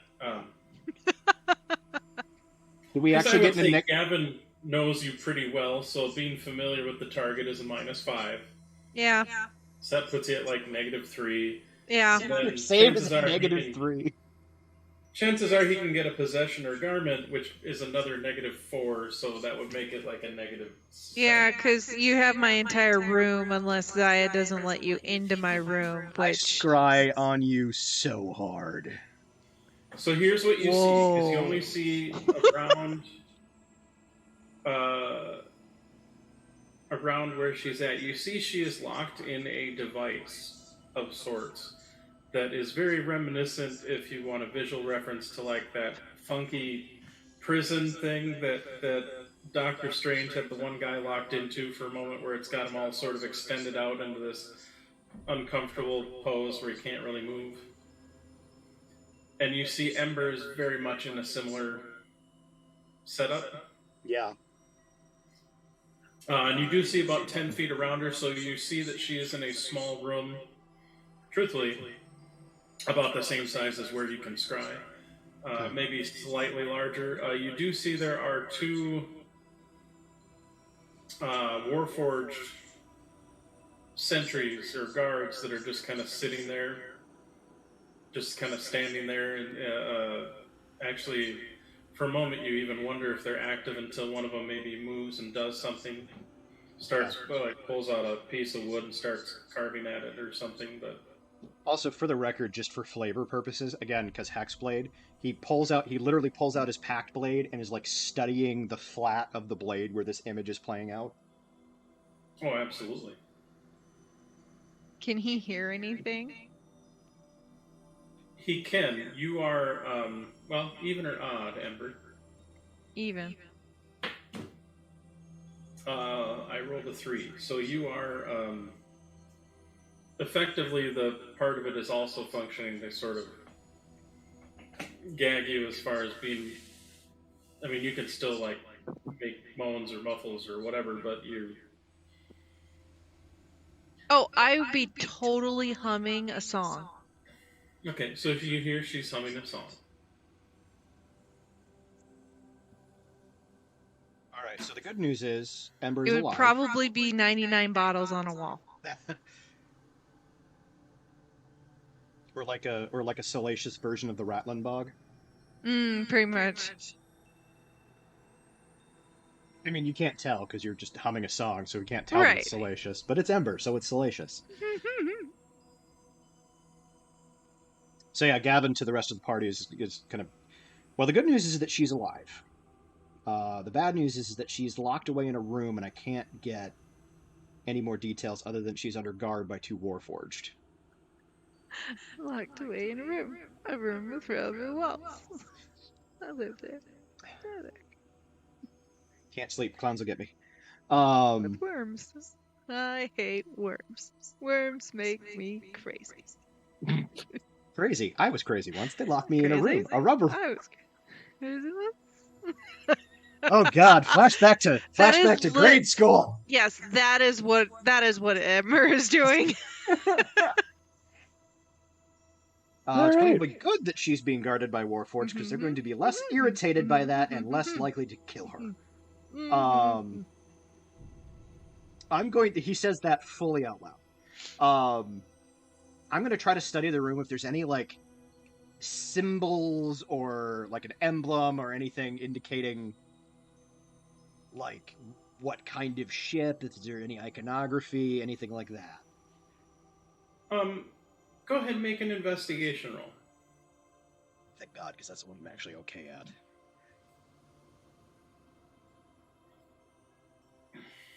not awesome, but it's better than my perception. 19. Hey. You do see some House Lyrandar motifs, kind of maybe built into the frame of the door, maybe kind of at the corners a little bit. I'm totally spacing on what their symbol is, but are they the unicorn? No, unicorn is House Orion, and I only know that because of Gullick. But I will look it up because, hey, I've got these things called books. I should use them. I'm pulling it up on the interwebs. Oh, it's like a kraken. It's like a kraken bursting through a portal, clutching lightning bolts.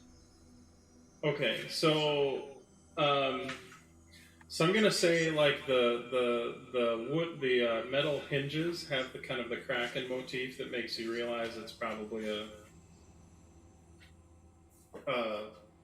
house, originally a House Lyrandar airship of some kind. Okay.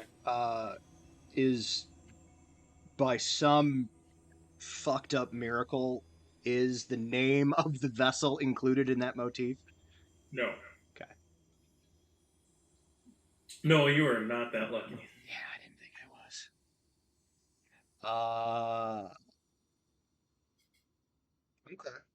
Okay. I'm going to study one of the Warforged for the duration of the spell as closely as I can. Easy enough.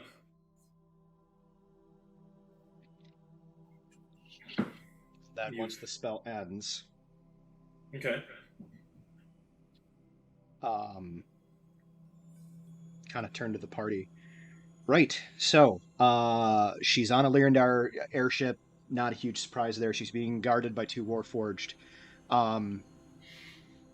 Warforged can stand guard for ever, but on the off chance they do change the guard, I'm going to try to scry on that particular guard later, in the hopes that maybe he's elsewhere on the ship and I might get some idea of what the ship is, the name of it, what have you, such that I may have a better chance of narrowing down where the fuck she is. We don't have sending. Rhiannon will probably pipe in at that point and say, we don't have any more sending until tomorrow.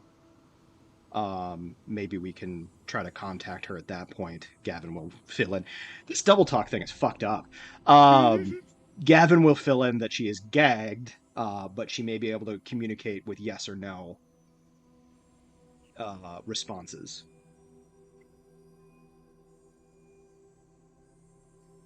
Until then, take care. Say what? Barca could beat up guards and save Ember. Right, buddy, but the trick is we have to find her first. We don't know where she is. I thought you said she was at Lyrandar. She's on an airship. Like Zaya, but less cool. Which means cool as Zaya. Nothing is as cool as Zaya. I 100% agree with you, but she unfortunately is on an airship, which means she could be anywhere at this point. So until we know what vessel she's on, or at the very least where she's bound, there's not much we can do about it, unless somebody else has an idea. How we not put like GPS tracking location on both Barca and Ember at this time? Well, here's the thing. Like, I can see you guys and find you guys. Like, now that you because you both have a piece of Zaya, I could potentially find you guys anywhere. The limitations of the scrying spell is that I only get to see the immediate surroundings, and since she's locked in a small little room, that doesn't tell me much. But even if she was outside on the deck of the ship, he could only see out for about 10 feet around her.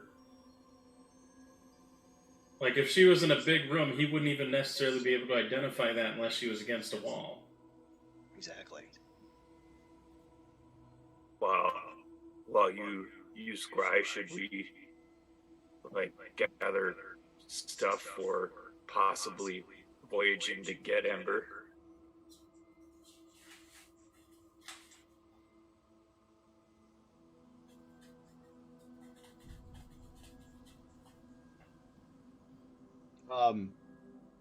Sorry, Adam. I guess I don't know how long it's. Oh, go ahead. Sorry, Adam's head. Me specifically. I've been having a hard time processing words today. Can you just repeat what you said?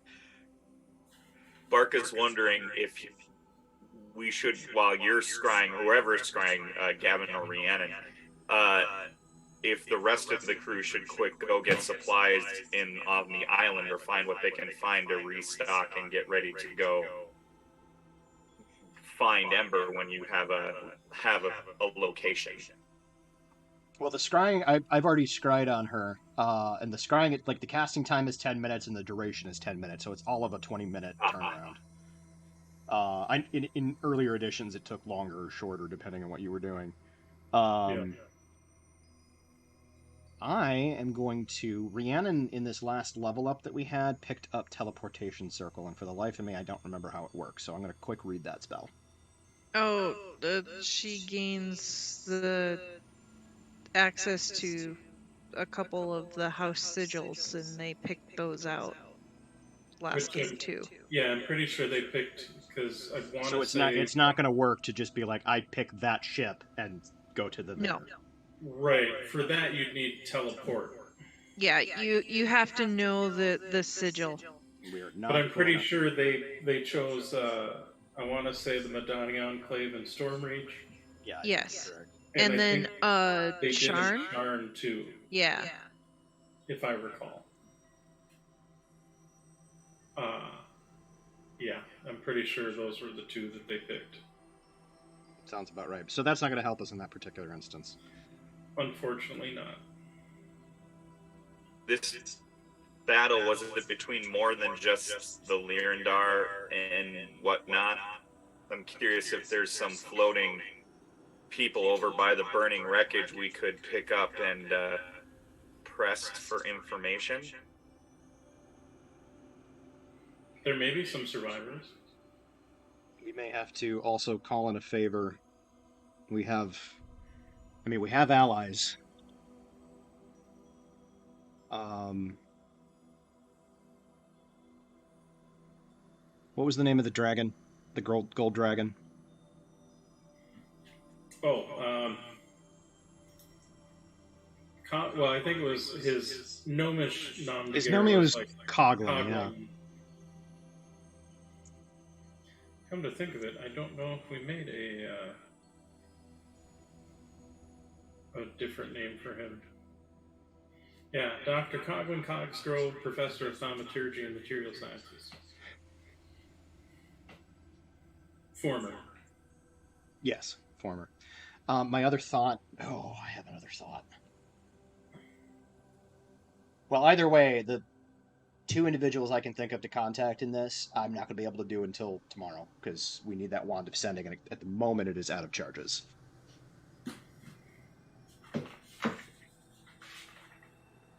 And Nakali does not cast sending. Does anyone else have it as a spell?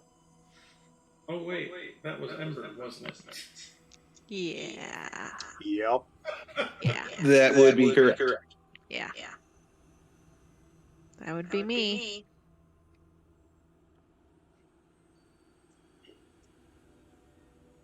What level spell is that? I mean, okay, that's that. That's from the wand. Yeah, and I don't think Rhiannon has it simply because she has the wand. Correct. And then Ember had sending. Right, but she's the one we're trying to get. So.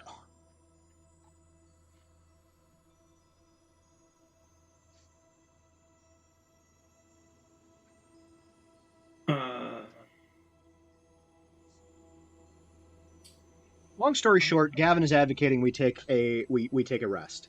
Because there's really not much more we can do right this second. Are you doing like a long rest? I mean, that's what it's going to be before we can even get ascending back, so yeah. Okay. That's fair. Barca is just going to kind of, since Barca is chief of security, because we were are we all on this island, or are we now all on Zaya? You are all on Zaya. Okay. Barca is just gonna stay, and while everybody's resting, is gonna watch. Okay.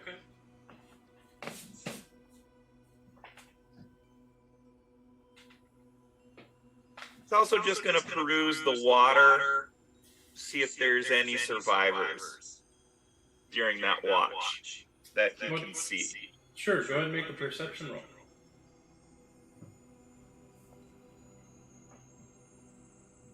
Ooh, a 16, which is pretty good for a -1 kind of guy.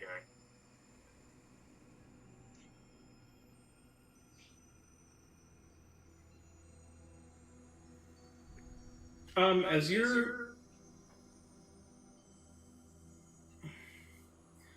you are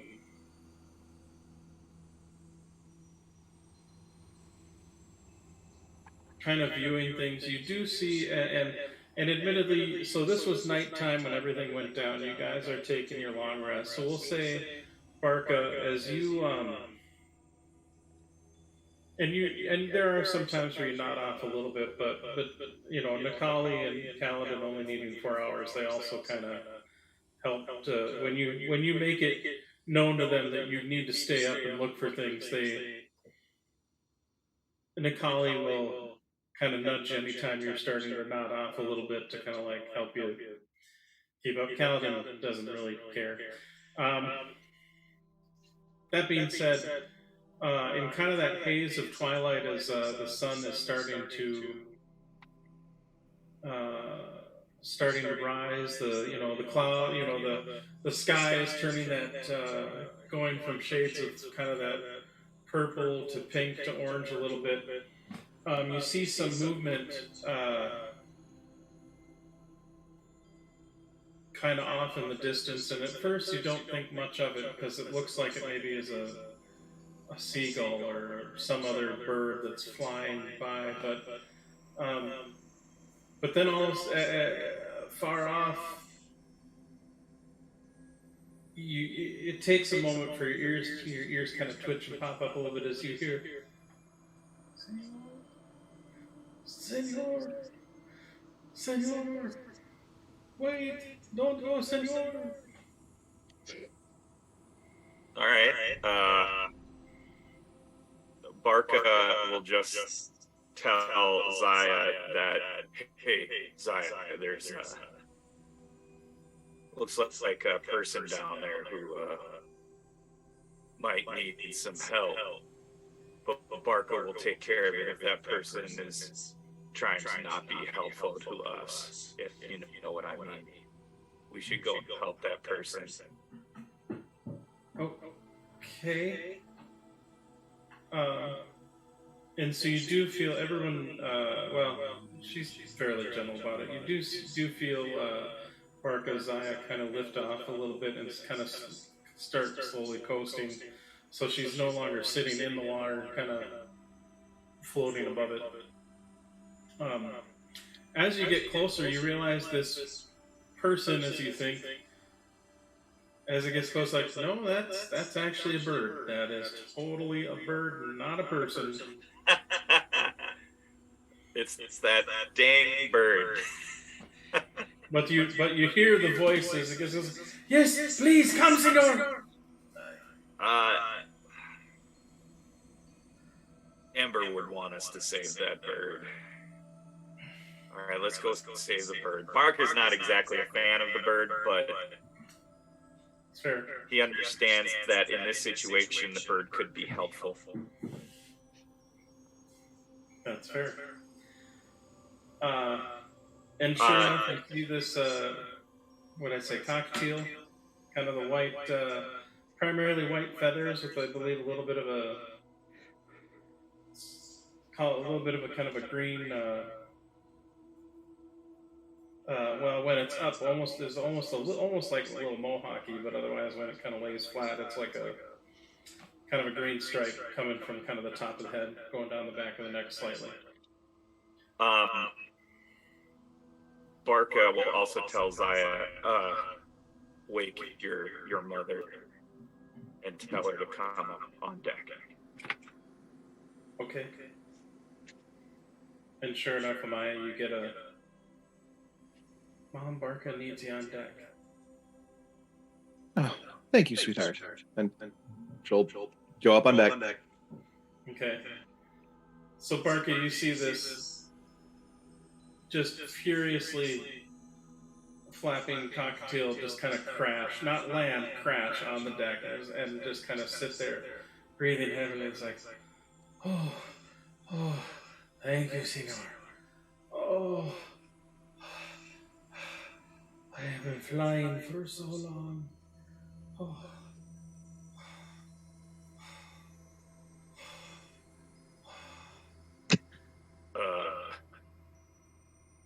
That's good. Where did you fly from? Well, I was not able to get into the bowels of the skyhold before it flew off. So, when it flew away, I had been flying around looking for the beautiful women, and but I have not found any of them. And then I saw all of a sudden your sheep. It came up out of the water, and I was like, I must go here. But I was very far away, and my wings are very tired. Yeah, that's great. One of said beautiful women has been captured. What? Oh now, no! Yes, it's a sad day, but I let you on to ship because we need to find her. I don't know you, but I am watching you. My friend here is going to ask the rest of the questions.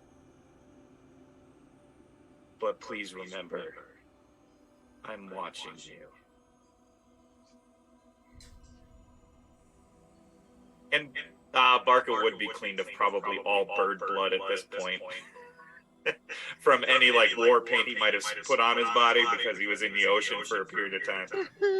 Yeah, chances he's are like the beast after the bath. It's just actually, he looks like 3 times larger than he normally does. Yep. Other than the hint of seaweed and a lot of brine smell, and you're not necessarily sure that's all coming from you because you are kind of floating low to the ocean right now. But that's about probably what the strongest smells you're getting off you right now. Yep. So without losing eye gaze, Amaya, I found a speaking bird. Zaya helped. Beautiful woman, it is my humble Romeo here to serve. I am so glad to see that you are safe. And he flies up and gathers some strength and flies up to, should you allow it, land on your shoulder. Sure, I'll let him land on my shoulder. And he kind of leans in and just kind of it's like, I'm glad you are safe. And just good to see you safe as well. It seems like Barca has informed you that we are looking for one of our crew members who was taken by those who pursued us. Yes, which one of your crew was taken by those horrible bastards? It was Ember, if you recall her. Oh, the fiery one. Indeed. I like her. Good. Hope that means that you'll be willing to help us if you are able. When we were all escaping, did you happen to see where she went, the name of the ship that took her, any information that might give us a lead? That is a good question. Ember, I need a slight reminder. Were you invisible before you went on board their ship and started a kerfuffle? I was. Shoot. Unfortunately, Capitano, I was not able to get a good look as I was immediately trying not to get hit by all the wayward arrows and slings that these evildoers were throwing my way. I did not, unfortunately, see where the fiery one went to. Much to my shame. Did you happen to notice any particular ships that started to move away before the battle was yet done? Well, yes, I saw Capitano Drake's ship go in that general direction, being pursued by a couple of other ones, if I recall. And then your beloved, if I recall, was going off of that way with a few other ships in pursuit. The majority of the ships, those that were not crushed when the skyhold fell into the sky, they mostly went, I believe it is south, back towards Zendrek, towards the continent. Although I think there was one ship that was heading, I believe, eastward, if this is the proper direction. He kind of gestures out with the wing. Does the name Lycandor mean anything to you? Which name? Like Light? Lirin. Amaya, the name that Rhiannon said. Lirindar? Yes. I mean, we have had many ships in my time from the House Lirindar stop by the Skyhold, especially those who are close allies with the Captain Drake. The ships that you saw going different directions, did it look like one of those ships? Like a Lirindar ship? I must beg your pardon, senor, but all of the ships other than yours have the glowy ringy thingies, so I do not really know how to distinguish one from the other all that much. Convenient. My apologies.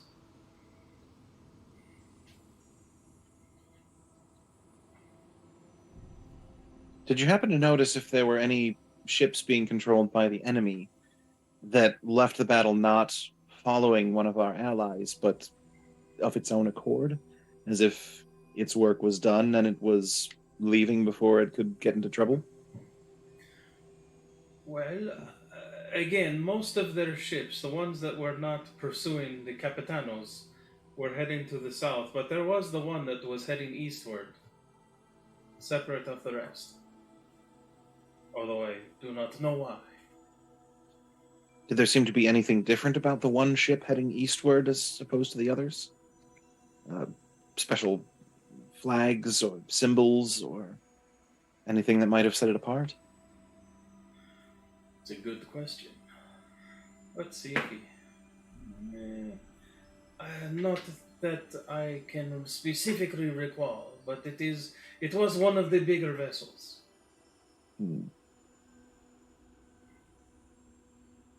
So definitely more of a first generation Lirindar airship. Gotcha. Not that means a whole lot, but.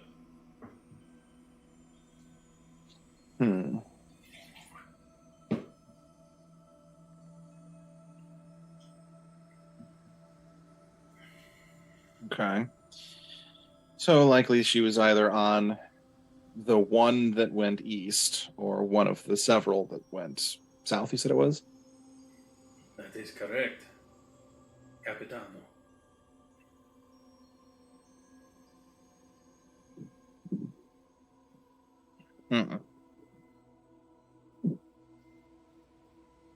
Very well. I will. I'll just speak with the crew and plot our next course afterwards. And I'll kind of go and wake everybody up and call a crew meeting, share the information that we've got. Either we go after the one ship that went east or the many ships that went south. I have an exceptionally important question. Did we get the benefits of a long rest? Yes. Okay. Except me. Except Bark. That Barca. Oh, I got a long rest as well? Yes, you did. Okay. I pre-rolled the Wand of Sending. We got 2 of the 3 charges back. Okay. So you bring us up and you fill us in on what we just discovered. Yep. So you see the awakened cockatiel Romeo, who was one of Gullick's animal servants upon Skyhold, is sitting there being debriefed by a somewhat surly Barca and a Nemaya.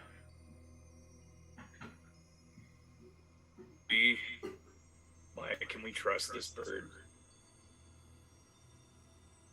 Do you ask that out loud? I don't know anybody. I'm also a little delirious at this point from being tired, so I just know that I called Amaya up here and she's the Commodore, so. Hey, fair. What was that? Does anyone else have any particular insights or recollections on which ship Ember may have ended up on, whether we go east or south? I know, here's the thing, I remember, because she eventually, when she was on board the ship, she became visible, and I feel like I had eyes on her at one point. But Can I make your ship was much lower in elevation, and she was on the deck, so you... Gotcha, so I would not have seen her. Unfortunately, no. Just with the angle, because you guys were being chased and kind of down, and she was up in one of the... Nope, I fully accept that. It was pure chaos, so I thought I'd just ask the question. Well, and you and Rhiannon were flying around a lot, and Amaya and all you guys were not on Zaya at the time. Yeah. So here's where I'm at, me personally, Adam, not Gavin. As somebody that works in investigation, I can see a world where I could logically deduce that the most likely place she would be, it would be a gamble, but the most likely place she would be the ship moving to the east. Now, the issue that I have is that I know she's on the ship moving to the east because I was there, and that is metagaming. So, can I roll for Rhiannon, because she's the investigator, can we leave it up to the dice rather than me metagaming this? Because I feel like that just can't. The ship you were on is not the ship Ember boarded and attacked. She took on a whole No. What I'm saying is, above table, Adam, as somebody that works in investigation and all that stuff, I can see a logical progression where somebody could reason that the one outlier is the ship that's heading east. All the other enemy ships were either damaged so badly they crashed or they headed south.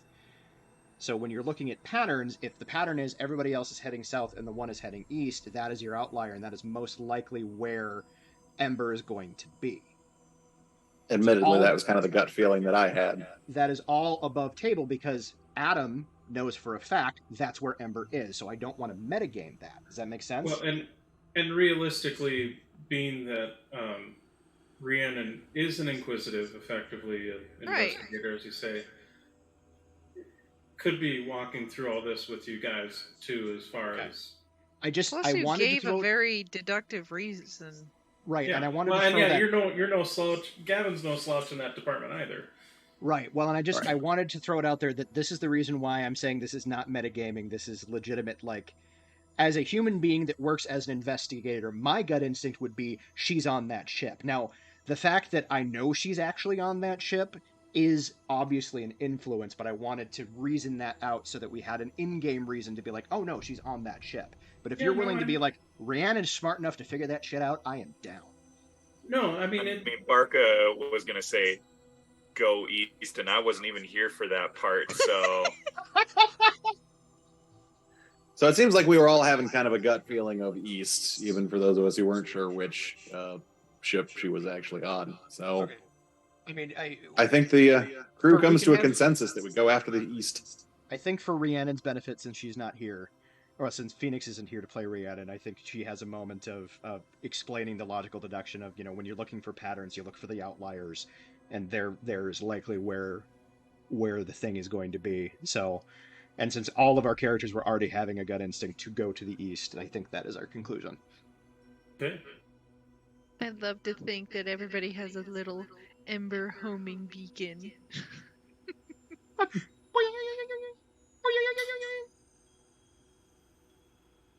Meanwhile, Ember. Yep.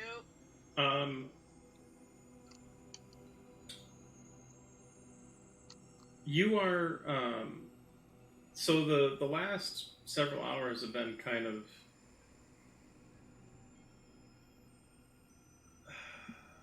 let's just say even you singing your songs as much to annoy the people as it is to keep yourself entertained. I mean, that goes on for probably a couple of hours until you get to the point where they just don't they just don't seem to care enough to get frustrated or whatever. Do we have a... I think so. Oh, we may indeed. Sweet. Rhiannon. Yay. You literally just missed your big moment, babe. What? Are you fucking serious right now? No. But it was like a super legit investigative, but to deductive be fair, reasoning. You also missed your character almost drowning, so I call it a win. Yeah. True. I was informed of that. You also missed your character making out with a bug. True. It's true. Did I really? Also... Yeah. Well, what bugbear did I make out with? Sort of. Barca. What other bugbear do you know? I didn't know if maybe there were other bugbears somehow. And to be fair, you guys know a few bugbears, thank you. Yeah. Why were Barca and I making out? Well, at least Barca does. He was breathing oxygen into your lungs so you didn't drown. Oh, thanks, buddy. Trying to. I mean, it's appreciated. So, all right. Cool. But so long and the short of it is, you used your deductive reasoning to figure out which direction we needed to go save Ember. I will fill you in more detail later. Cool. Has anybody been taking notes for me? Yes. Super not. Yeah. Cool. I am running a stream and 2 characters, okay? I only put one note in there myself, and that was to remind us that eventually the player of Barca needs to run a one-shot or more called The Bastards of Barca, wherein all of us are different barbarians. We are all I'm here for bugbear, all half bugbear barbarians. Yeah. Half bugbear, half... What are the other 2 halves? Yes. Half bug, half bear, half something else. Yes. Okay. Because got it. We're going to be the Barca bunch. He was a gladiator, and so he was farmed out to the noble ladies, so he probably has a bunch of bastards out there, and they're not all going to be other goblinoids. They're going to potentially be humans and elves and dwarves and whatever. Okay. So yeah, it's going to be an Oops All Barbarians campaign, wherein we're all playing half bugbears. I will start working on my character right after this game. The Barca bunch. The Barca bunch. The Barca bunch. Anyway, Jumping that back said, to Ember. I will fill you in on everything such that you can take notes, because it'll still be fresh in my brain. Okay. Later. Sounds good. So Ember, unfortunately the we'll call it a harness for right now, for lack of a better term, the shackled harness, sure. Yep. After being in it for several hours, it's, extremely uncomfortable. It's there are times you go numb and whatnot, because it is. And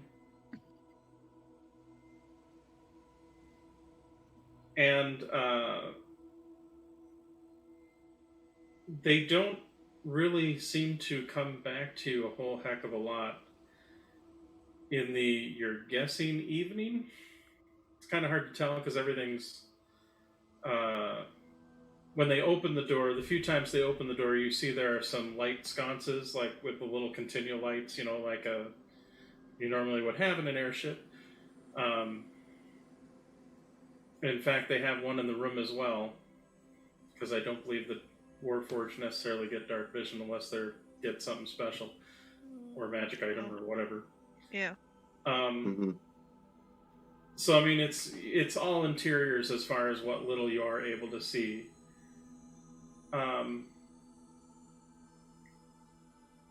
After what's probably been enough hours that you kind of quit counting how many there were, you do see a door, or you do see the door open up, and you see they do bring in a kind of a smaller wooden chair, and you see your captor, the beautiful but also definitely slightly on the creepy and otherworldly side of things woman, and let me pull up a quick picture if I shall, because I think I have one even picked for this. If you send it directly to me, I'll pull it up on stream. Don't try to share screen because that'll fuck everything up. That is fair. Okay, maybe I didn't. Ha ha ha, I lied. No, I know I had one here. This is what you call prep work, which I did not do. Yay! Apparently. Alright, I'll look it up later. But you see this, actually, you notice a lot of similarities, almost a little bit to Amaya and even Narashti a little bit, in terms of kind of, she looks human, but there's definitely, granted, part of it could be her outfit, which is very,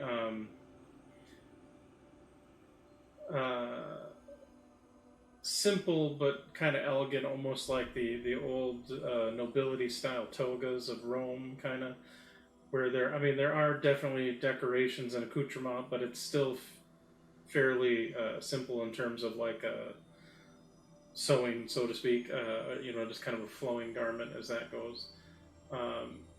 You do see she has lavender eyes.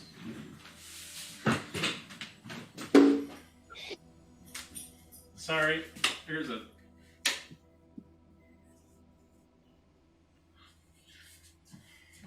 was a squirrel doing something on my window, and I didn't want it doing that. Anyway, my apologies. You do see she has like a lavender eyes that almost give way to a little bit of not quite the roominess of like part of kind of like when eyes milk over with like blindness, so to speak, but it almost has this weird sort of otherworldly effect, like she's seeing past you or through you as opposed to at you, which is just a little unnerving. And you do see she has like a crystalline kind of tiara or crown, very similar to the crystal that is topped on Rhiannon's staff, which you know is that deep crystal, a very psionically resonant crystal, at least as far as what you've learned in your times amongst the Clashtar. And you see she makes a gesture, and you see one of the Warforged come over and unlock the gag portion of your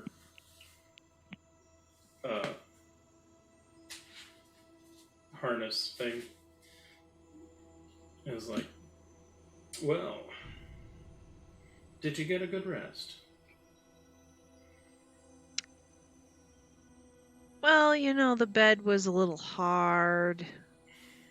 I mean, I really think that housekeeping could really do a better job in the corners. I mean, seriously. They I don't think the maid has been here in weeks.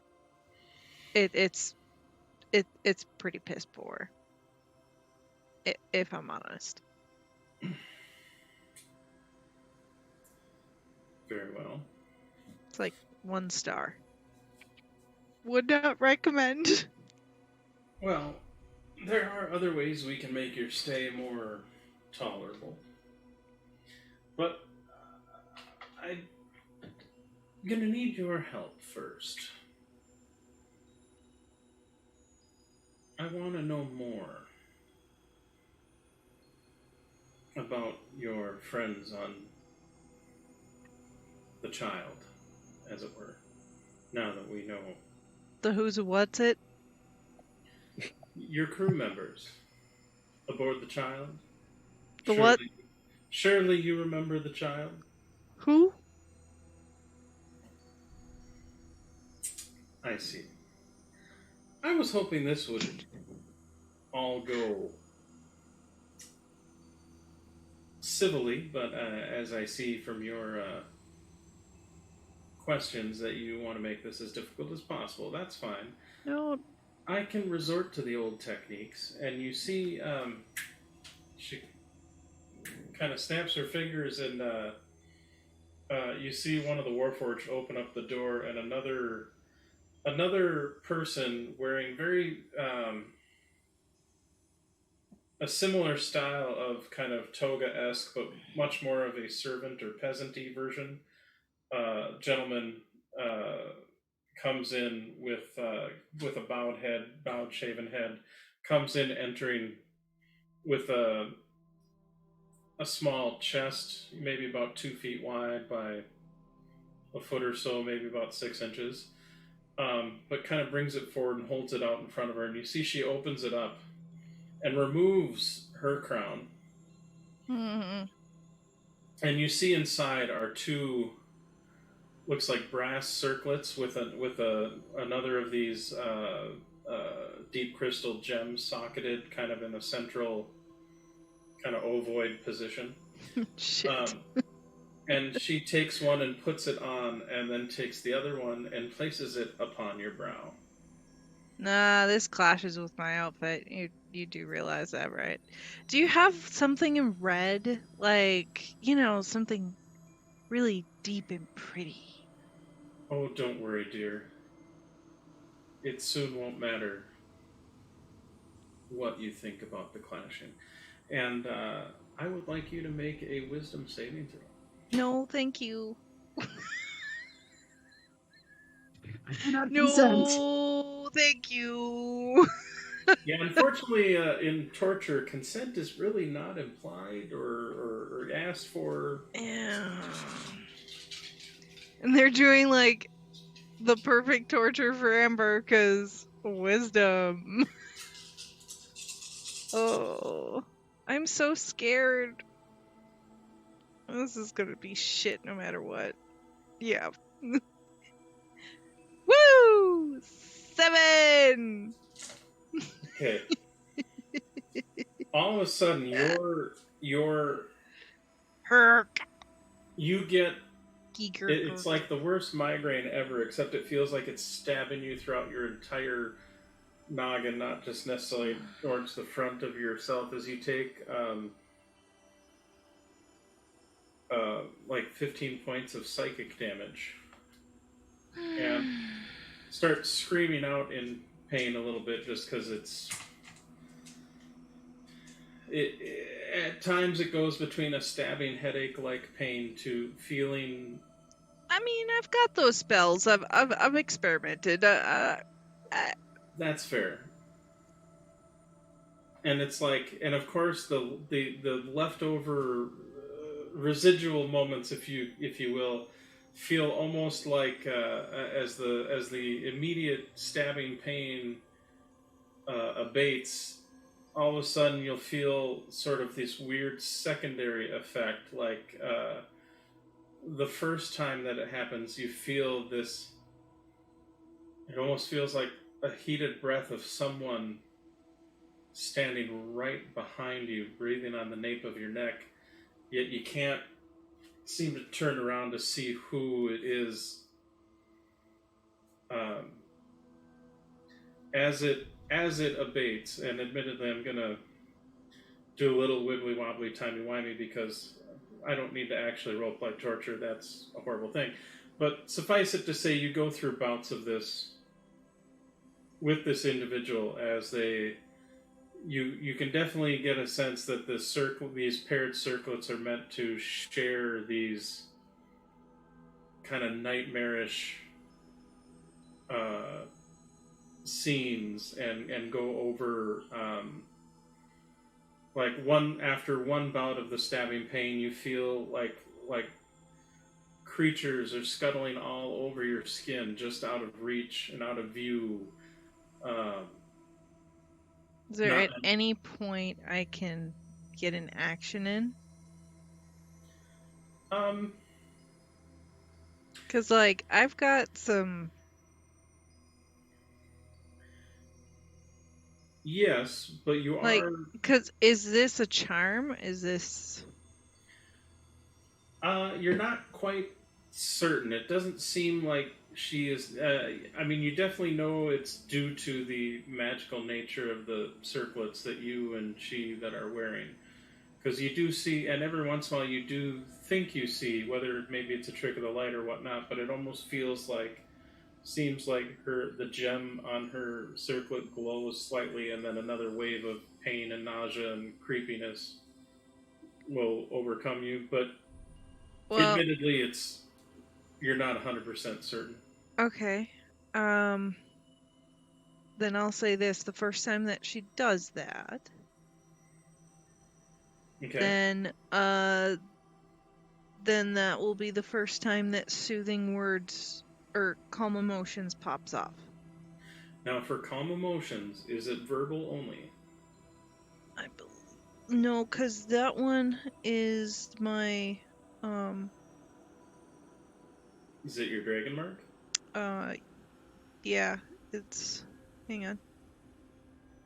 Not my dragon mark. Hang on. Or not calm emotions. Shoot. Fuck, I just had it.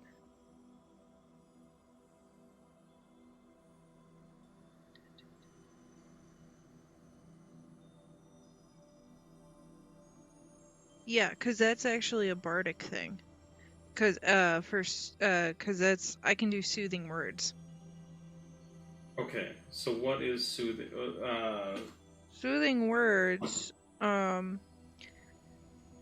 Is it like, are you trying to do like the counter charm thing? Is that? Yeah, it's kind of like that. So I get 4 calm emotions per long rest first. And basically what I can do is cast calm emotions without expending a spell slot. Okay. Basically, I could, yeah. So this is part of your bardic school then, kind of. Right? It is. So I'm thinking, if she's trying to scare me, then instinct would kick in of, I'm going to tell myself a calming story. So if it's as the spell, there is a somatic component. It is not just verbal. And I would say right now, with how you are bound, you won't necessarily be able to do anything with a somatic component. Fair. Okay. That is fair. If you had just a verbal spell, you could totally get that off, though, because there's... And I know bards usually have a few. Yeah, we do. But yeah, unfortunately, calm emotions does have a somatic component also involved. Okay, fair enough. Now, does it... assuming if it says you cast it as like the spell, then I would assume the somatic would still be part of that. Like yeah, it just says that I don't expend the spell slot. That's fair. So yeah, it would still have the normal casting procedures. Sometimes they word it where it doesn't. That's why it's always good to double check. But yeah. But usually they're pretty specific about wording whether it does or not. Okay, fair enough.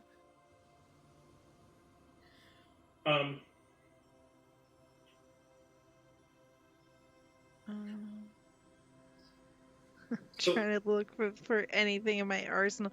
It's like I do have counter charm and like, you know, stuff like that, but that doesn't apply here. Counter spell wouldn't necessarily exactly work because she's no, not counter spell, counter charm. Oh, my apologies. Oh, yeah. No, that probably would not work in this regards. It gives me advantage on saving throws from being frightened or charmed. Right. But yeah. No. Okay.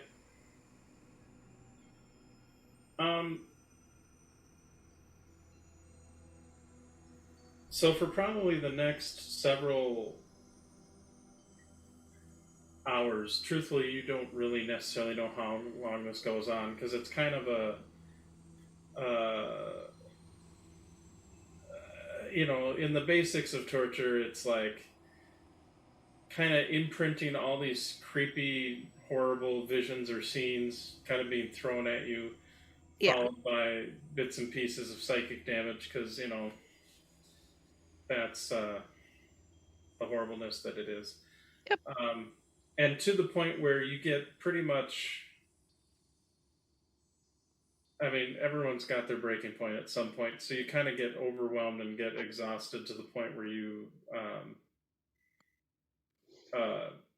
more or less go unconscious, not necessarily from like hit point damage, but just the emotional and physical exhaustion of being bound up and being in all of it, really. Okay. So I'm not going to take any more damage? No.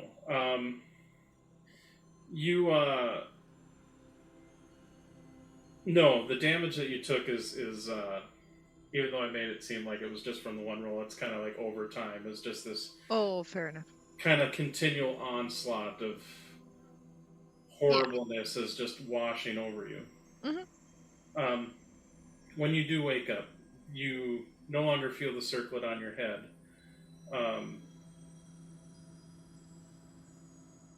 But you do. But you do, for the moment, realize that you are not currently gagged.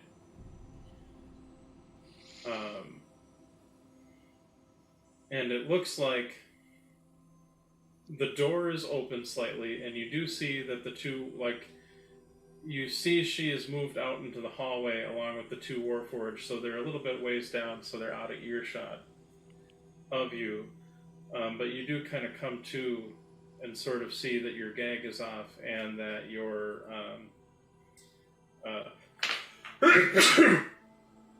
Bless you. No one else is immediately in the room. It seemed tight. Oofda.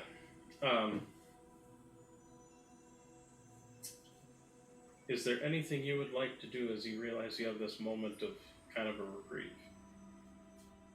For what it's worth. Yes. Yes, I would. Okay.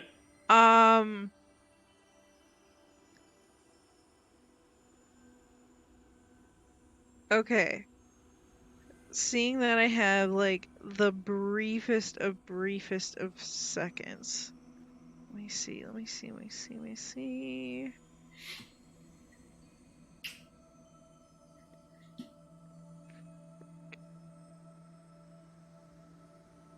I am clothed.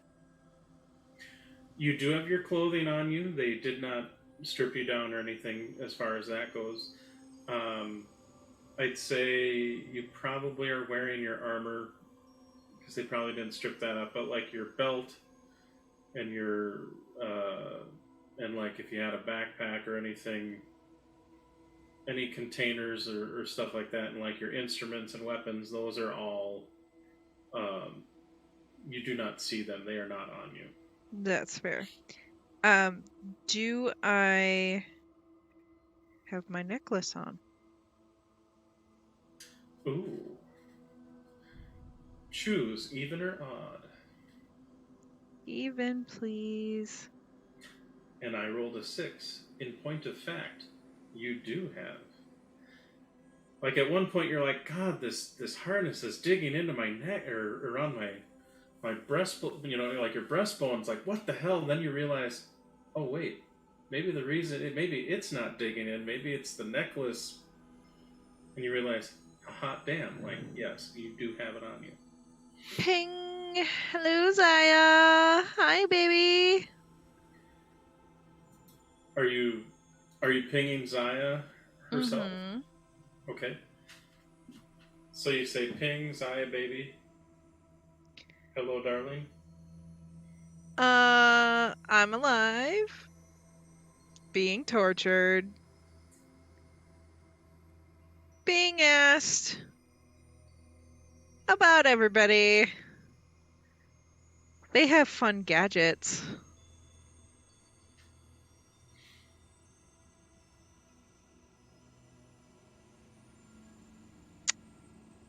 Not a clue where I am.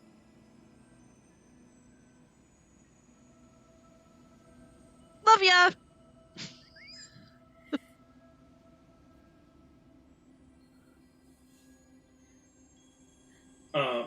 Amaya hears in her head, Mom, Ember just sent me a message. She's alive. I need to reply back, but I need to make myself a body to do that. What should I tell her?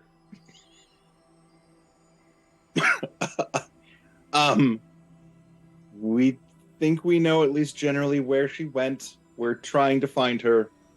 Her retrieval is priority number 1 for us. We're coming.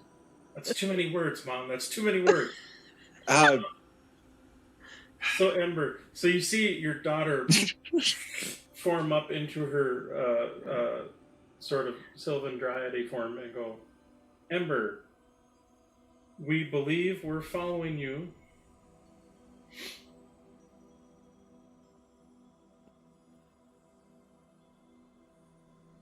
We're gonna get you back. Gavin saw you with Warforged.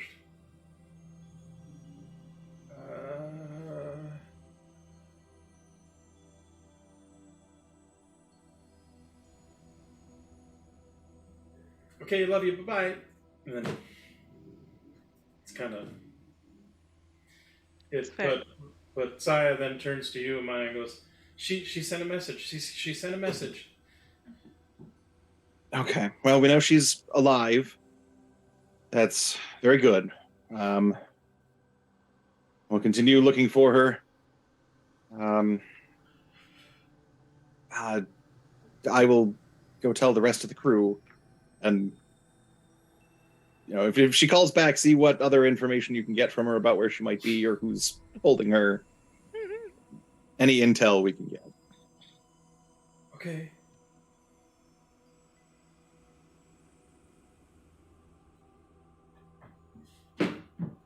Do you tell the rest of us?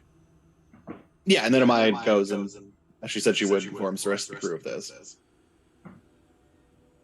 And admittedly, Zaya kind of shrinks back into the floor to be the ship again. Rhiannon, assuming she probably only has a very narrow window for where she can respond, do you want to send her a message and ask where east they might be going? There's a lot that's east. I can certainly do that. I will take out the Wand of Sending and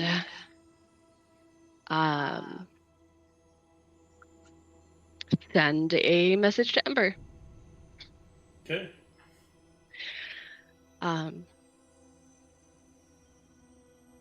Hey,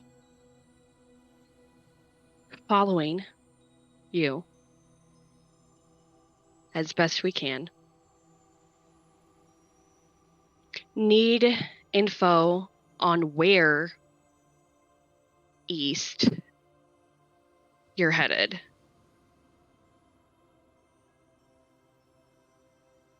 Captors. Vessel. Anything is helpful. You are our top priority.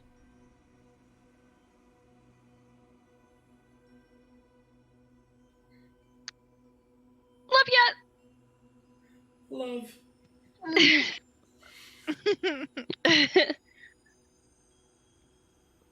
So, Ember, you receive that as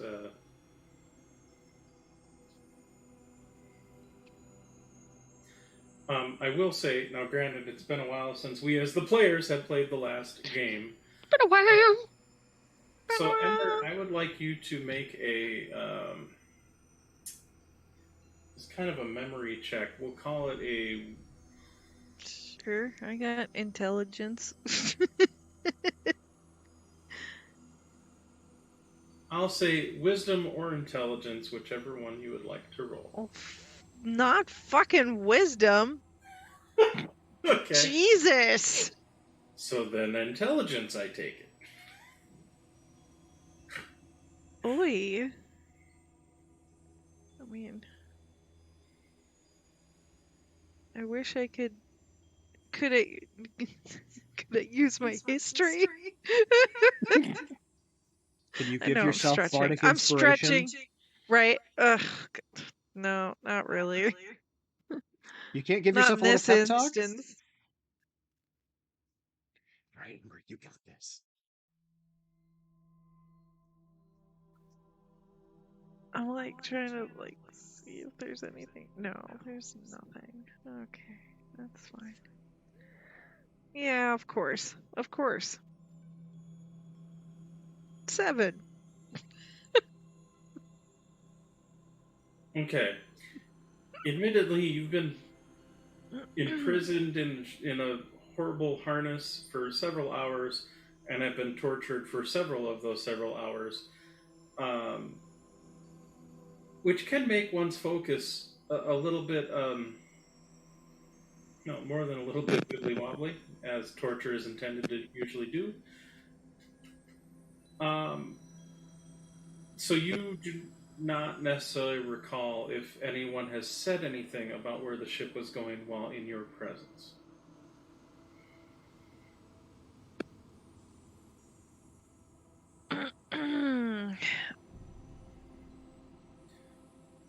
Amaya, I apologize. Were you saying something and then it was the mic was cutting in and out, or no?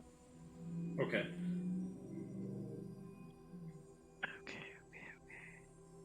I'm just kidding. I'm not that mean. Such a jerk.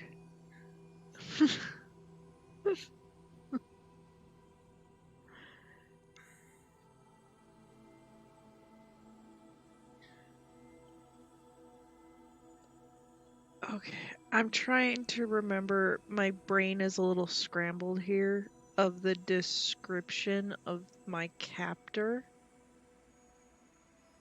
Okay.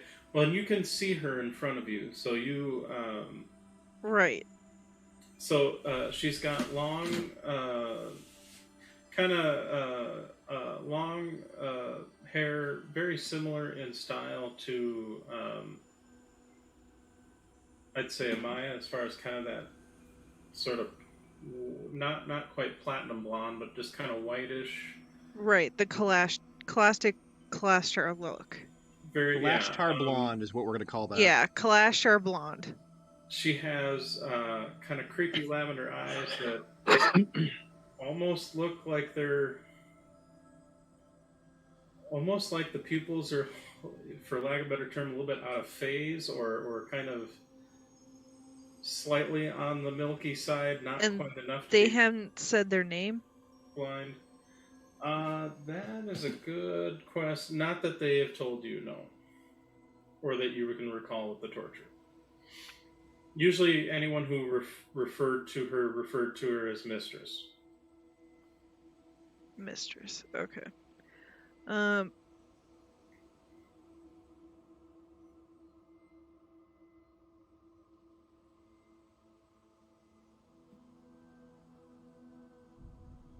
I know it's Leondar.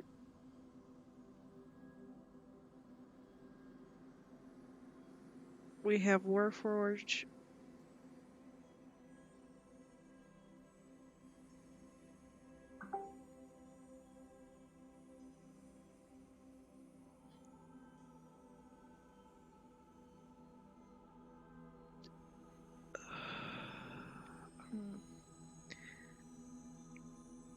Kalashtar Torturer.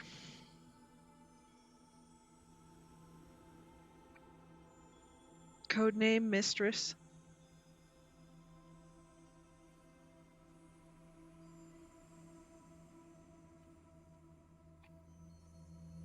Unknown. Motive. Association. Affiliation. I don't know, man. I'm getting fucking... My brain's fried. Help. So if I did my math right, you got to my brain's fried, and that was... Yeah. And Ember, you hear, and who were you talking to? As you see that the mistress has, because that, admittedly, that last part with the desperation was probably a little bit louder than you were maybe intending, but... Oh, you know, just two guys called Abbott and Costello. They're great. Go ahead. Have you heard of them? Go ahead and make a deception roll.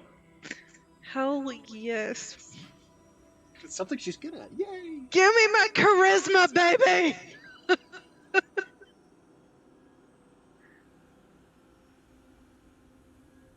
Oh, 19. Well, and you see she sits there for a moment and kind of looks at you. And then she makes a motion over to one of the guards, and you see they come in with what looks like a book and a book stand, and she opens it up and grabs an inkwell and says, "Tell me more about this Abbott and Costello. I apparently rolled a crap on her and Judge Intent, and so she thinks you're actually talking about somebody who is somebody."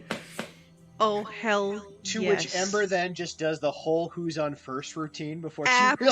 realizes. Oh my god, yes, please. Abso-fucking-lutely. I actually did that bit. God, that's amazing. So we'll say probably a good I have performance. I would fucking roll this shit. Go ahead and make a performance check. Absolutely. I would. This is my new favorite thing. I actually have advantage on this shit.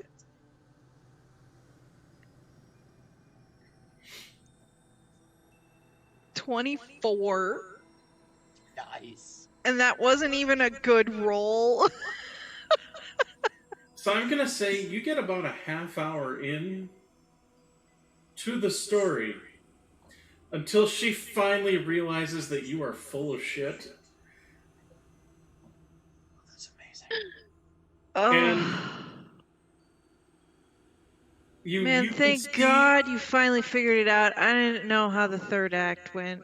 And you can see, and she just backhands you for a point of damage. as she is worth it. Totes. And then looks to one of the guards and gets up out of her chair. Her chair gets knocked down, like she's just very angry. And she gets up and backhands you and goes,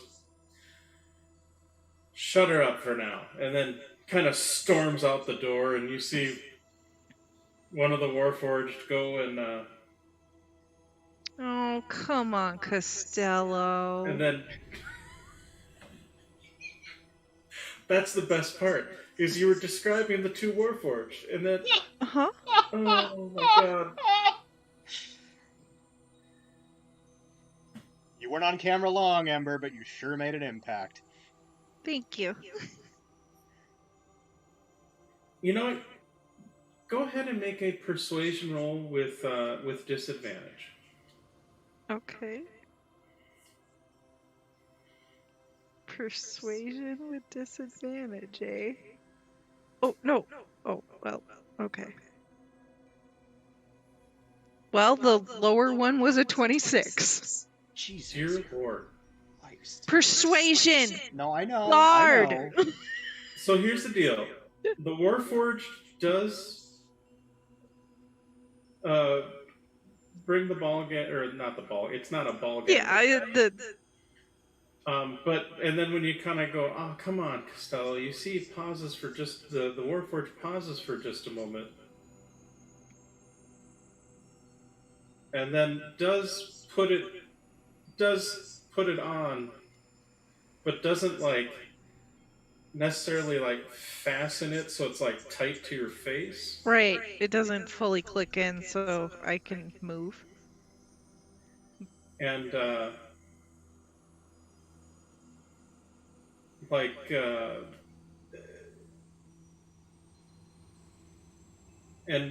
you see as it kind of is leaning into is like, no one has given me a name before. And then gets it set up, and then goes back to just kind of standing at attention.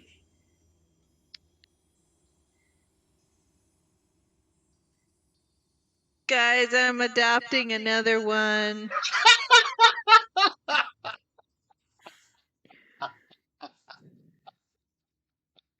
Guys, I'm bringing back home a Warforged puppy. I mean, at least this one doesn't eat. It's true. It's true. It's getting real expensive to feed all these motherfuckers. Hey, yeah, I would know. I've been buying meat carts. I'll point out there's a more efficient way to feed them. But I can't wait for But the it's next not battle fun. where Zaya floats up above the enemy and they start getting hit with empty meat carts.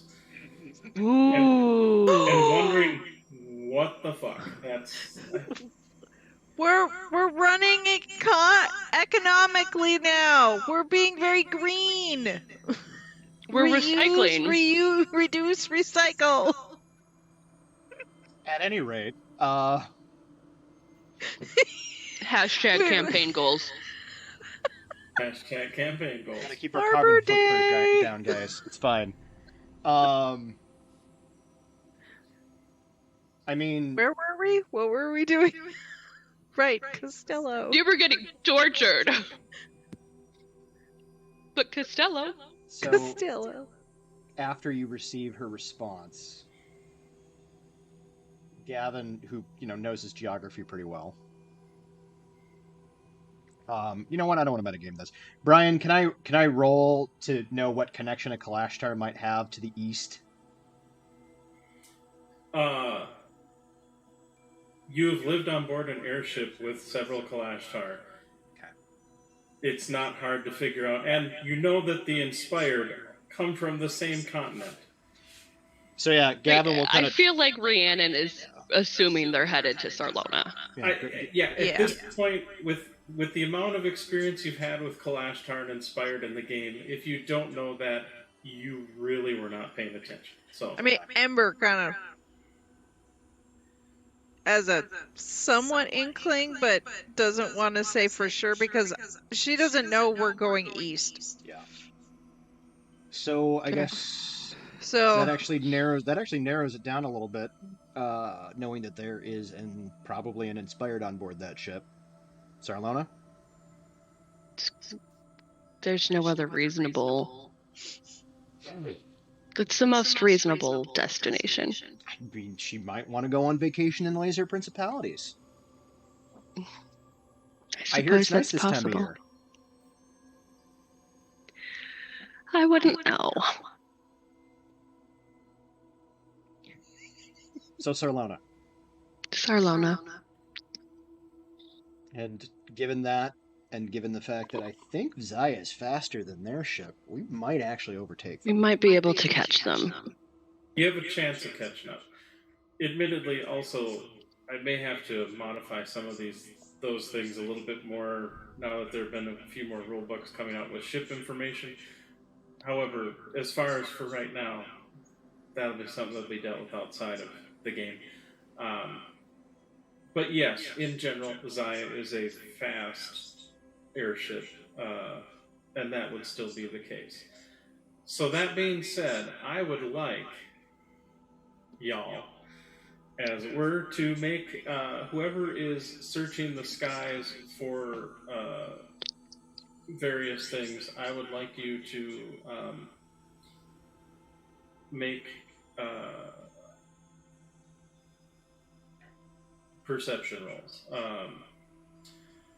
Those who are not dealing immediately with any duties as far as running the ship themselves, which granted are fairly light considering that Zaya is awake and conscious, so to speak, but if you are not currently, say, piloting or dealing with other various duties on board ship and wish to search, I would like you to make a perception roll. May I am not a perceptive person, but I can potentially help somebody. May I aid somebody in their perception endeavors? I was going to ask if I could use investigation instead. I'm going to say no on the aid only because everyone's kind of looking everywhere, so to speak. So it's just, well, so you're all, in effect, you're all kind of aiding each other, so to speak. But, I'm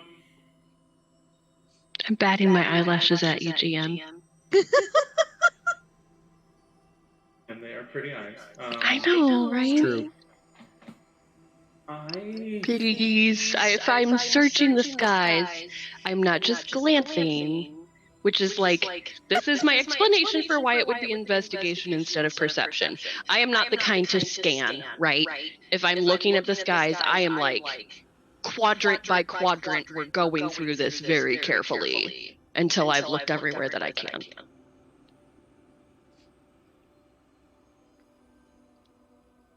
How about this? If you're kind of coordinating the search party a little bit with this organizational thing, I will allow you to roll your investigation. Sounds good.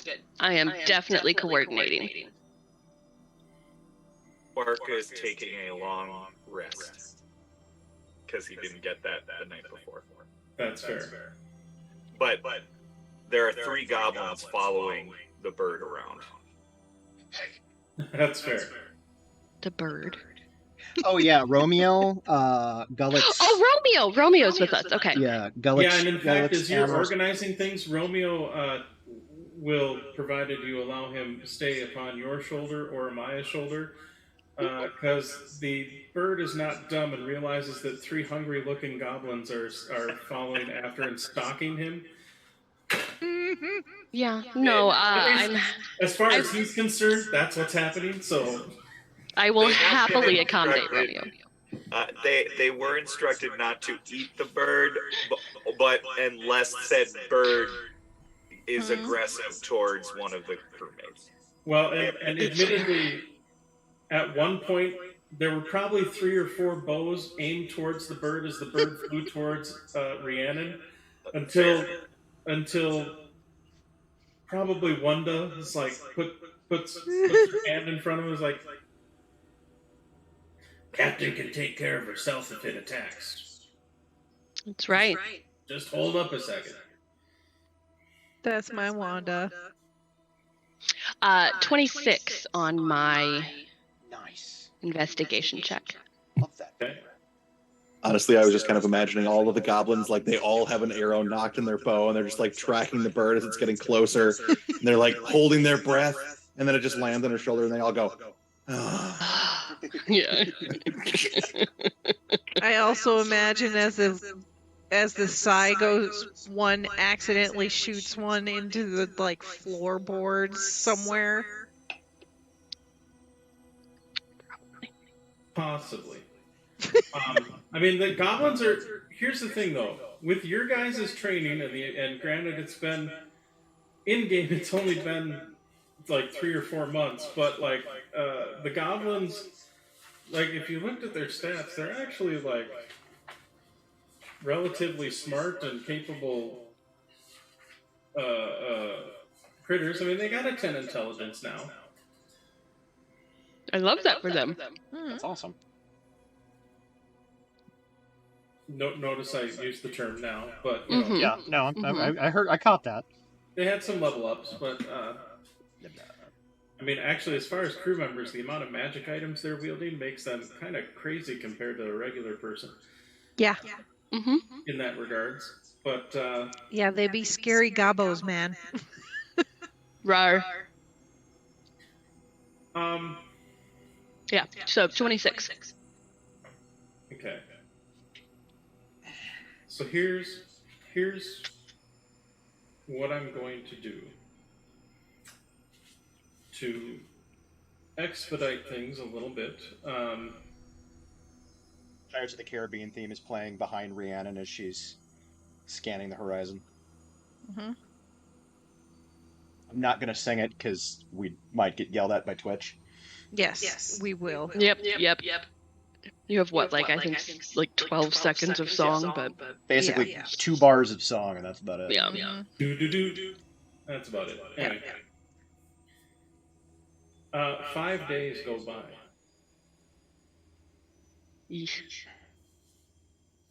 I mean, given that, can we work on some of our downtime stuff too? Yes. So you will have, assuming you're all taking shifts with, Rhiannon, or when Rhiannon days, maybe Ember would have done some shit. Well, we'll get to that in a moment. Hold on. That's fair.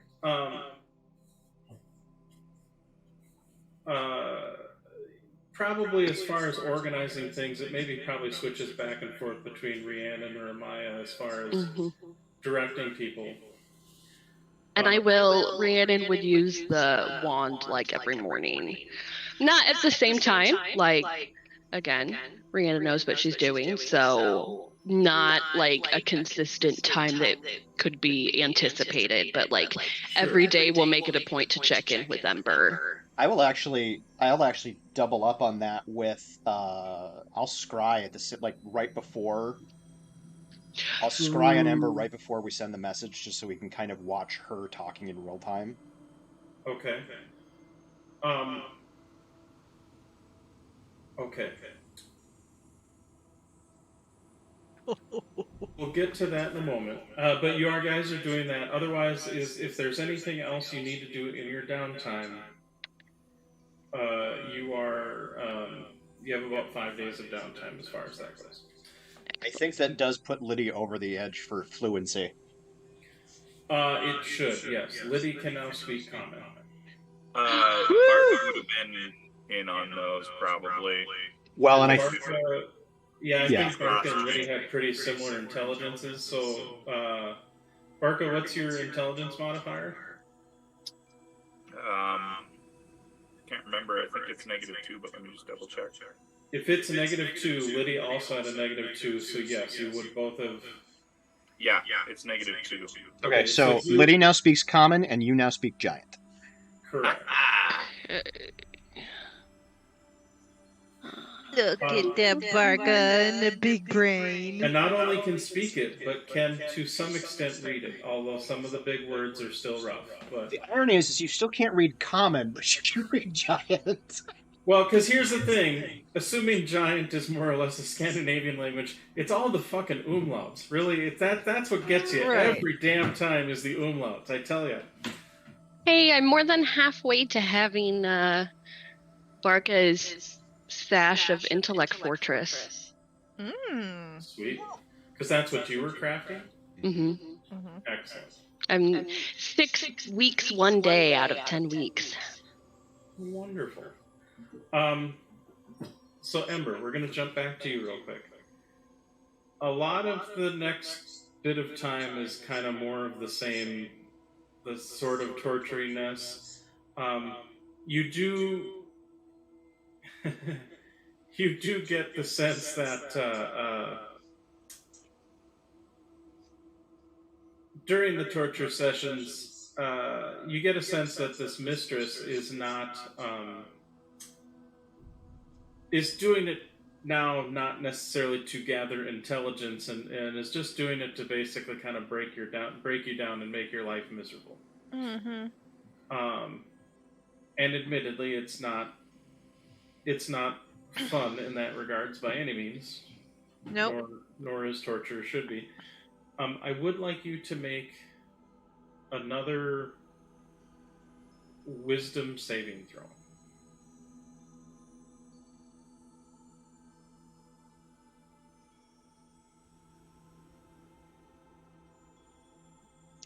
$15. Okay. It's hard. It's hard to stay grounded, but every time she does this, even as you're dealing with all the horribleness, there's just your inner fire is just getting stoked with more heat. Like the flame is just becoming this bright, hot, blue flame inside your heart that is just ready to cut through steel. And you're like, yeah, bitch, you keep torturing me. You get your due. I'm going to be the one to burn your heart right out of your chest. You know, like you, as much as it's uncomfortable and painful, and there are moments where it seems unbearable. It to you, it's almost kind of being like forged in fire, like burning away the impurities, like just this, like that's how your resolve has been. Like so far, you have not lost your resolve for more than maybe a handful of moments. Like, you know, you're still the conditioning, it has not broken you down as of yet. You are still strong. Which you happen to know also seems to add to this mistress's sometimes frustrations, although sometimes she just takes pure pleasure out of watching you suffer. That being said, since she's not really asking you much for questions, the gag usually doesn't come off for her. However, they do bring in a little bit of food, like not a ton to be like super fulfilling, but enough so that you aren't necessarily starving to death as far as food and water goes. So, you know, a bit of stale bread and some water. Costello, as you've sort of named them, seems to primarily be the one to assist in some of these sort of basic sort of functions as far as like feeding you, and admittedly they don't let you like walk around or anything, so as horrible as it sounds, when you have to do your business, he's usually there to kind of help you clean up, so to speak. Yeah, that's okay. I joke, we have fun. I would like you to make a persuasion roll. Sure. And this is to just kind of be the reason for this is over the time that because he's they are the primary one that takes off the gag or whatever, and so it gives you those moments where you can maybe talk to each other a bit. As far as you kind of slowly working them, however, I guess whatever they want to be called, into your confidence a little bit. So go ahead and make a persuasion roll. 31. Dear fuck. Okay. Costello, my love, my darling, I love you. You're my prince. You're my knight. You're my shining knight. And it starts out, I mean, admittedly, it starts out at first when you say such things, you know, they kind of warn, hey, you really shouldn't say such things. You'll gain the ire of the mistress. And No fool on the mistress. She doesn't seem fun. at first, they seem to be warning you more to just because it's what you say, like, oh, don't piss off the boss, that comes hell. But you as you've been doing it for the past few days, you get the sense that they are warning you because they're actually showing a little bit of concern for you. Like that, like at least like you can get. Granted, it's a little hard to read a Warforged every once in a while, but you get a sense from the body language.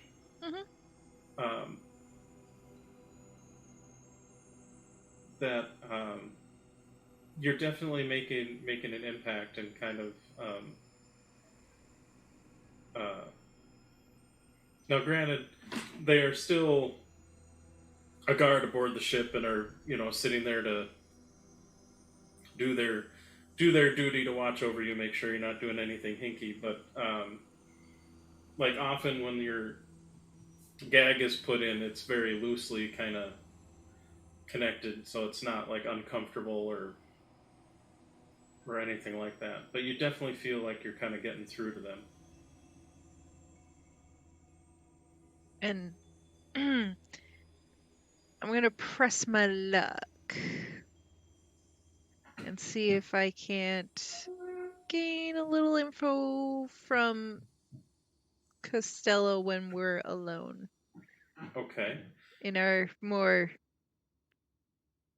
So what I would like you to also do then is make a deception roll. Sure. Oh shit. Oh, 9. Okay. Unfortunately, it's a lot harder to get much for information.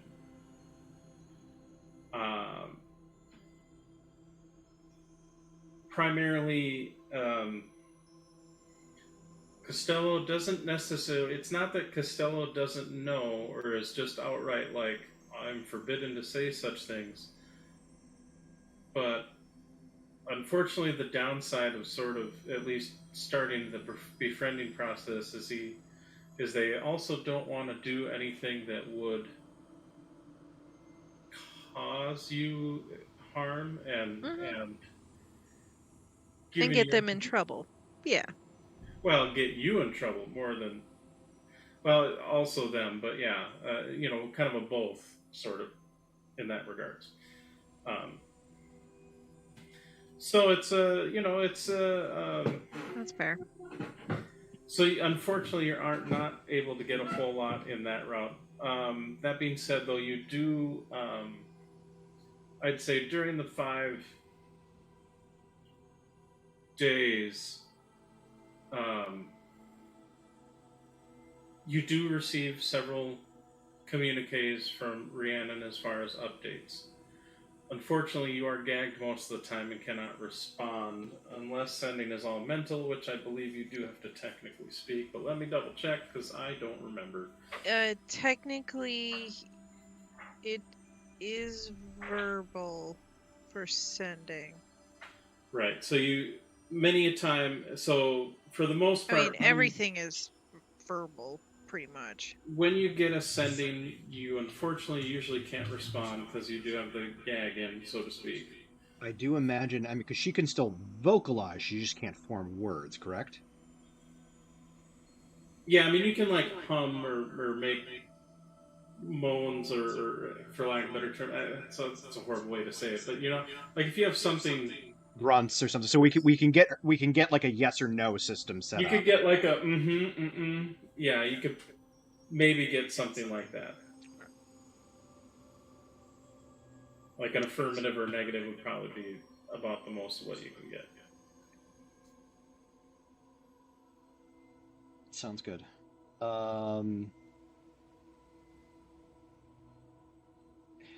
I guess using grunts and whatever, would Ember attempt to indicate to us during our sendings that Costello is good people? Yes. Is that like a persuasion versus Make a performance insight. roll. Ember. There you go. Hells yeah. With disadvantage. Versus Rhiannon's insight with disadvantage? Yeah, sure. With Rhiannon's, since Rhiannon is the one. My disadvantage performance is a 17. Nice. And Rhiannon, a disadvantaged insight. Okay. Insight is a +6, and I still get. Okay. 23 on my insight. My disadvantaged insight. Okay.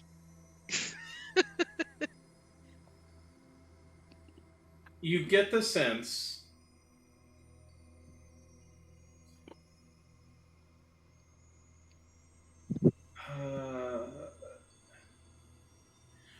not so much whether or not Costello's a good person, because you don't even necessarily have a way of identifying them necessarily, but you get a sense.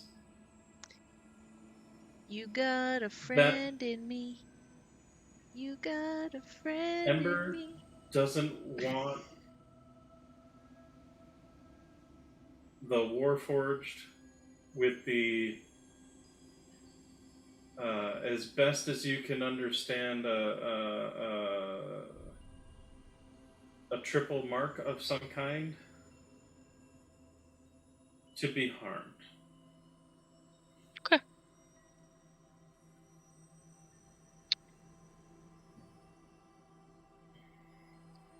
That's about as and that's really like really going through and questioning Ember as much as you can, but there's admittedly when she's gagged, there's only so much information you can actually get.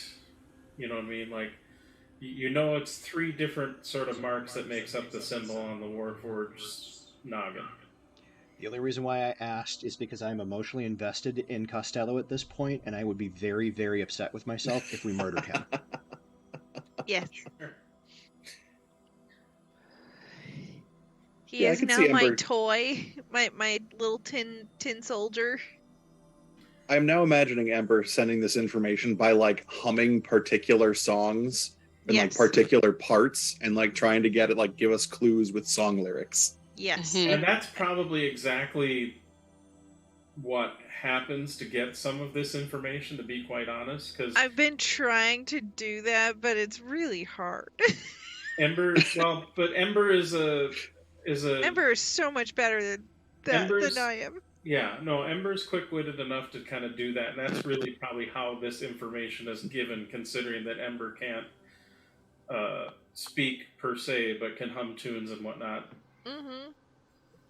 Well, and the reply doesn't need to be instant, so she can think of the perfect song lyric for a while. It's not like she's doing a whole lot else while she's tied up. Trained too. I mean, I've got classical and rock, pop. You know, I got all the mix. Dwarven hard rock. You know, the elven harp. With that being said, we have options. On probably the evening of the 5th day, so the sun is just starting to set over the horizon, so it's kind of again, sort of a twilight hues in the sky, sort of the pinks and leaching into purples and whatnot, and blues, or deeper blues as the night is starting to form up a bit. Several of the moons are already kind of glowing brightly in the sky.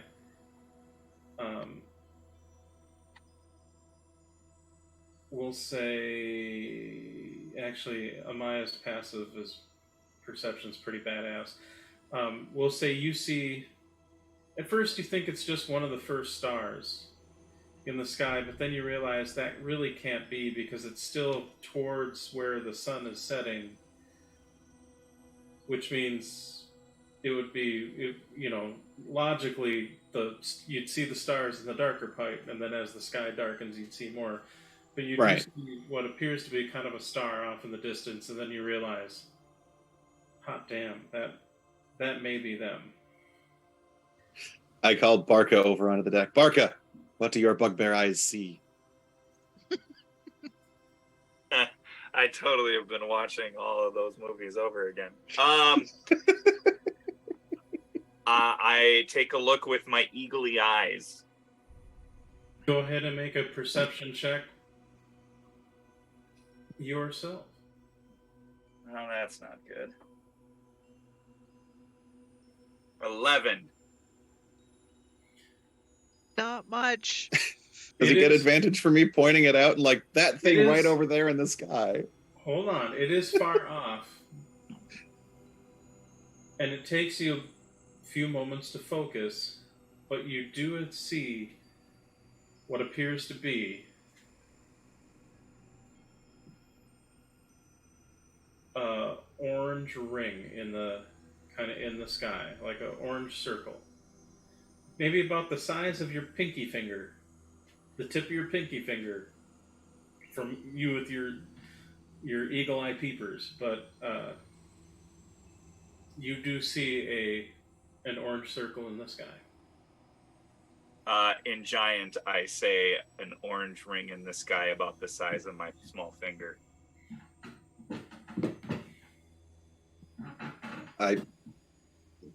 What?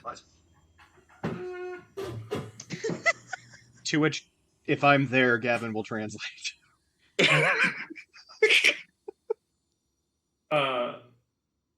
Well, even or odd, Gavin? Even. You are not there. However, Nikali, who normally sits out on top, I believe he may have found it. An orange. Oh, Barca will kind of like, sorry, speak giant now. And Nikali's like, no worry, my friends, and pats you on the shoulder. You are a cunning linguist. There's ring in the sky, but it's really like it could be a distance thing, but it's like the size of my pinky. I see. Thank you, Barca. Would you mind waking up the crew and gathering them for another meeting? Wouldn't your daughter be better at that? Well, I suppose. I mean, you see your sister is sitting there like, oh, for dear Lord, and walks over to the where the ladder is, like, everybody get the hell up, and just starts yelling in the... I was trying to avoid that. Generally, bugbears waking people up is jarring at best. I mean, everybody on the crew knows you. It's all right, big guy, I gotcha. Barca get manners. Because he's been living with all y'all. That's why Barca has manners. He's learning. Loving this. I guess I come up on deck. Pretty soon I'm gonna see Barca in a smoking jacket. Are you kidding? As soon as Gavin can get one big enough for him, he's gonna get him one. Fuck yes. We get to the point where we're running the Barca bunch, and Barca's the character who's in like the smoking jacket. He's got this pipe in like this rich mansion. Ah, yes. These are all of my illegitimate progeny. Well, because here's the thing. It's just future Barca that's smart as hell. Here's the best part, though. He learned giant from Gavin, who is very intelligent and probably has a very good vocabulary. So his giant vocabulary is way better than his common vocabulary.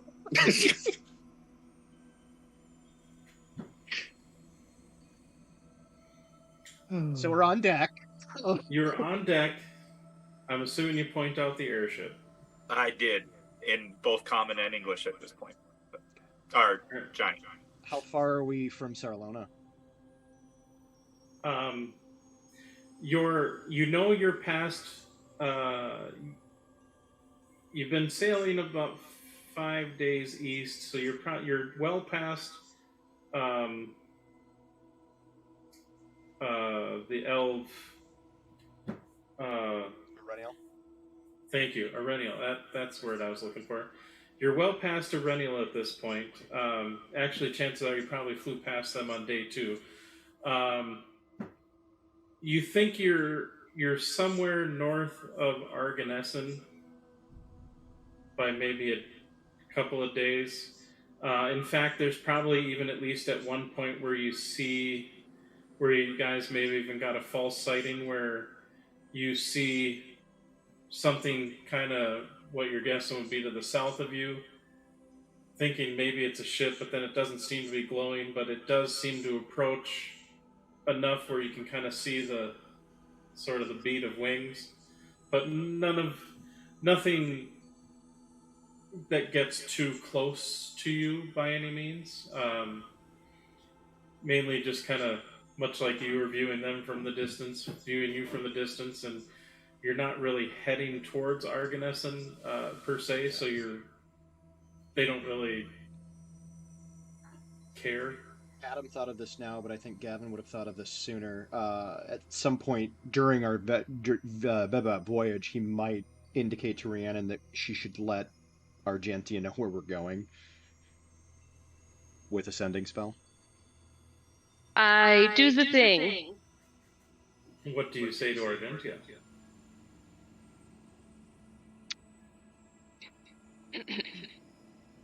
Hi, sweetie.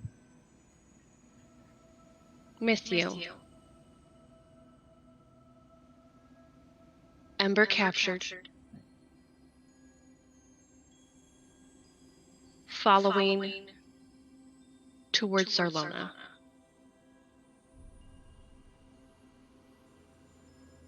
Would very much love your help if you can spare it. If not, we will understand.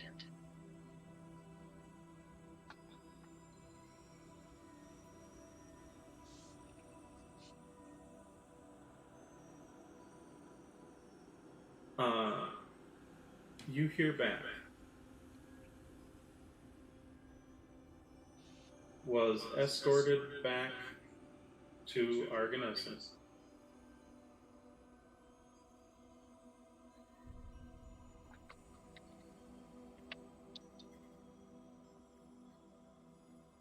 Desperate to help, but under watchful eye. Movement restricted.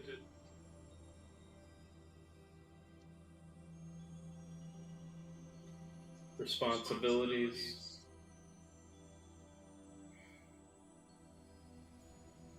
Miss you too.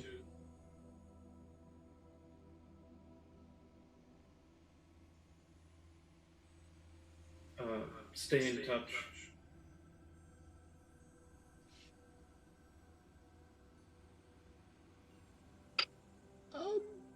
Does Rhiannon share that with Gavin? Definitely. I'm going to scry on Argentia one of those days. Just by that, I just want to make sure that she's not, like, being held captive.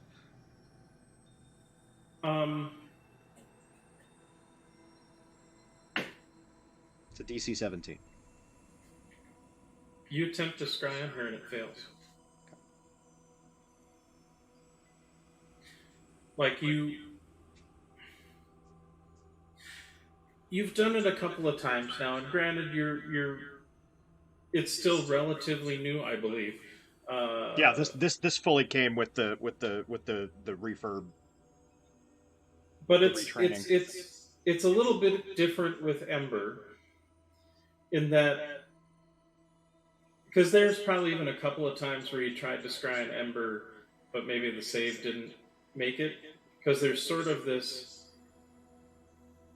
there's that instinctual feeling of I'm being watched, and the heebie-jeebies of it causes you to, like, sort of almost instinctually resist a little bit, and so you felt that happen a few times with Ember, whereas this feels like you're just hitting a stone wall.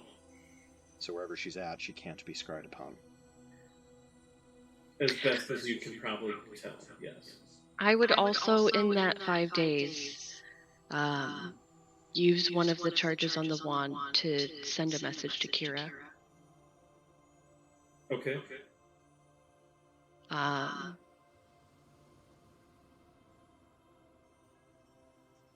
Ember taken captive. Doing everything in our power to get her back.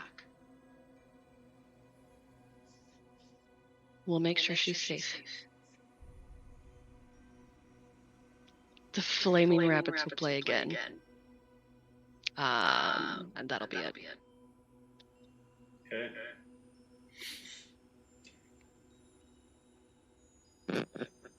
Rhiannon, you should probably tell Barca that it's not his fault that Argentia is gone. Okay. Kira replies back.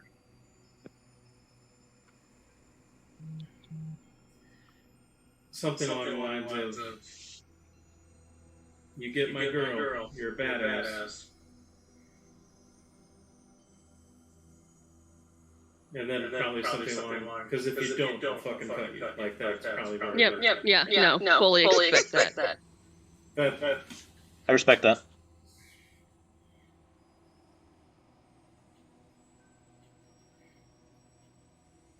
Sorry, back to what he had said. Every time I try to help Barca with something, it seems to go way south, way fast. So, it's going to be better coming from you. Barca is standing right here. It's like, go off the deck for any of this conversation as we're. I'm sure. I'm sure this is part of during the 5 days, right? Yeah. I imagine we're probably in our shared quarters at that point. So this is some of the stuff that has happened is all kind of wibbly wobbly, timey-wimey a little bit as far as within the 5 days. Yeah. That being said. I imagine that during that wibbly wobbly 5 days, Amaya has been spending a lot of time with her sister and catching up. And oh, right, we have your sister on the ship, don't we? Yes, we do. Glossed over that.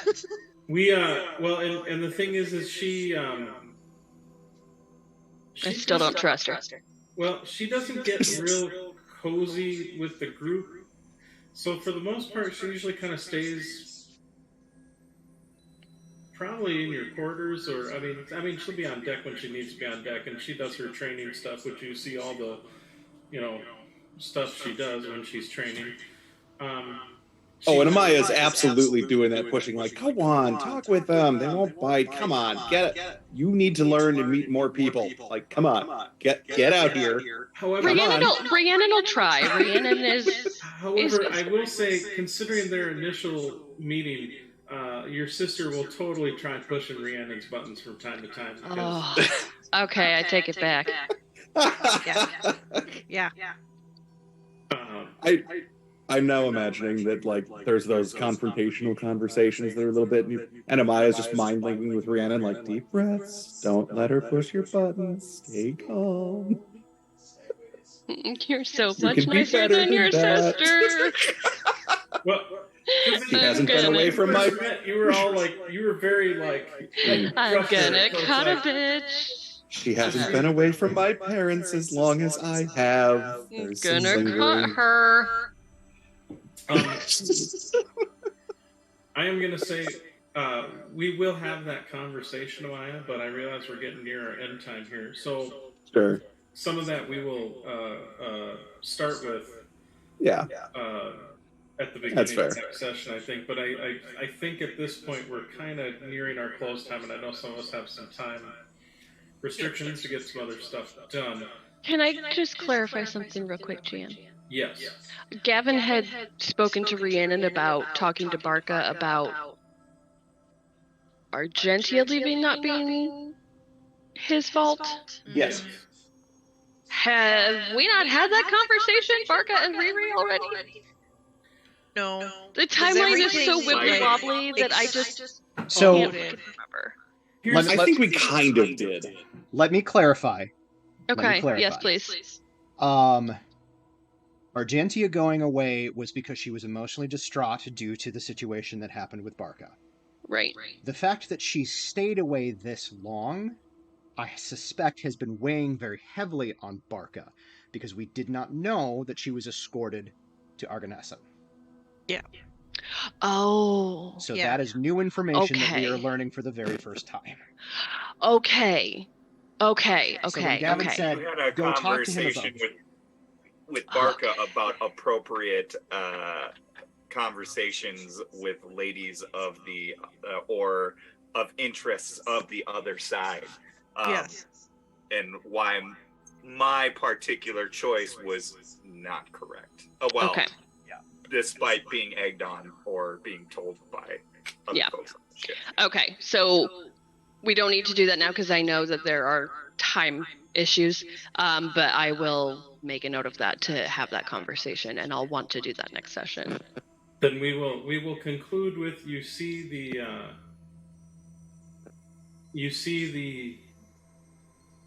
the elemental airship on the horizon as night is swiftly approaching, and you all steel your relative resolves as you figure out the next steps towards saving Ember.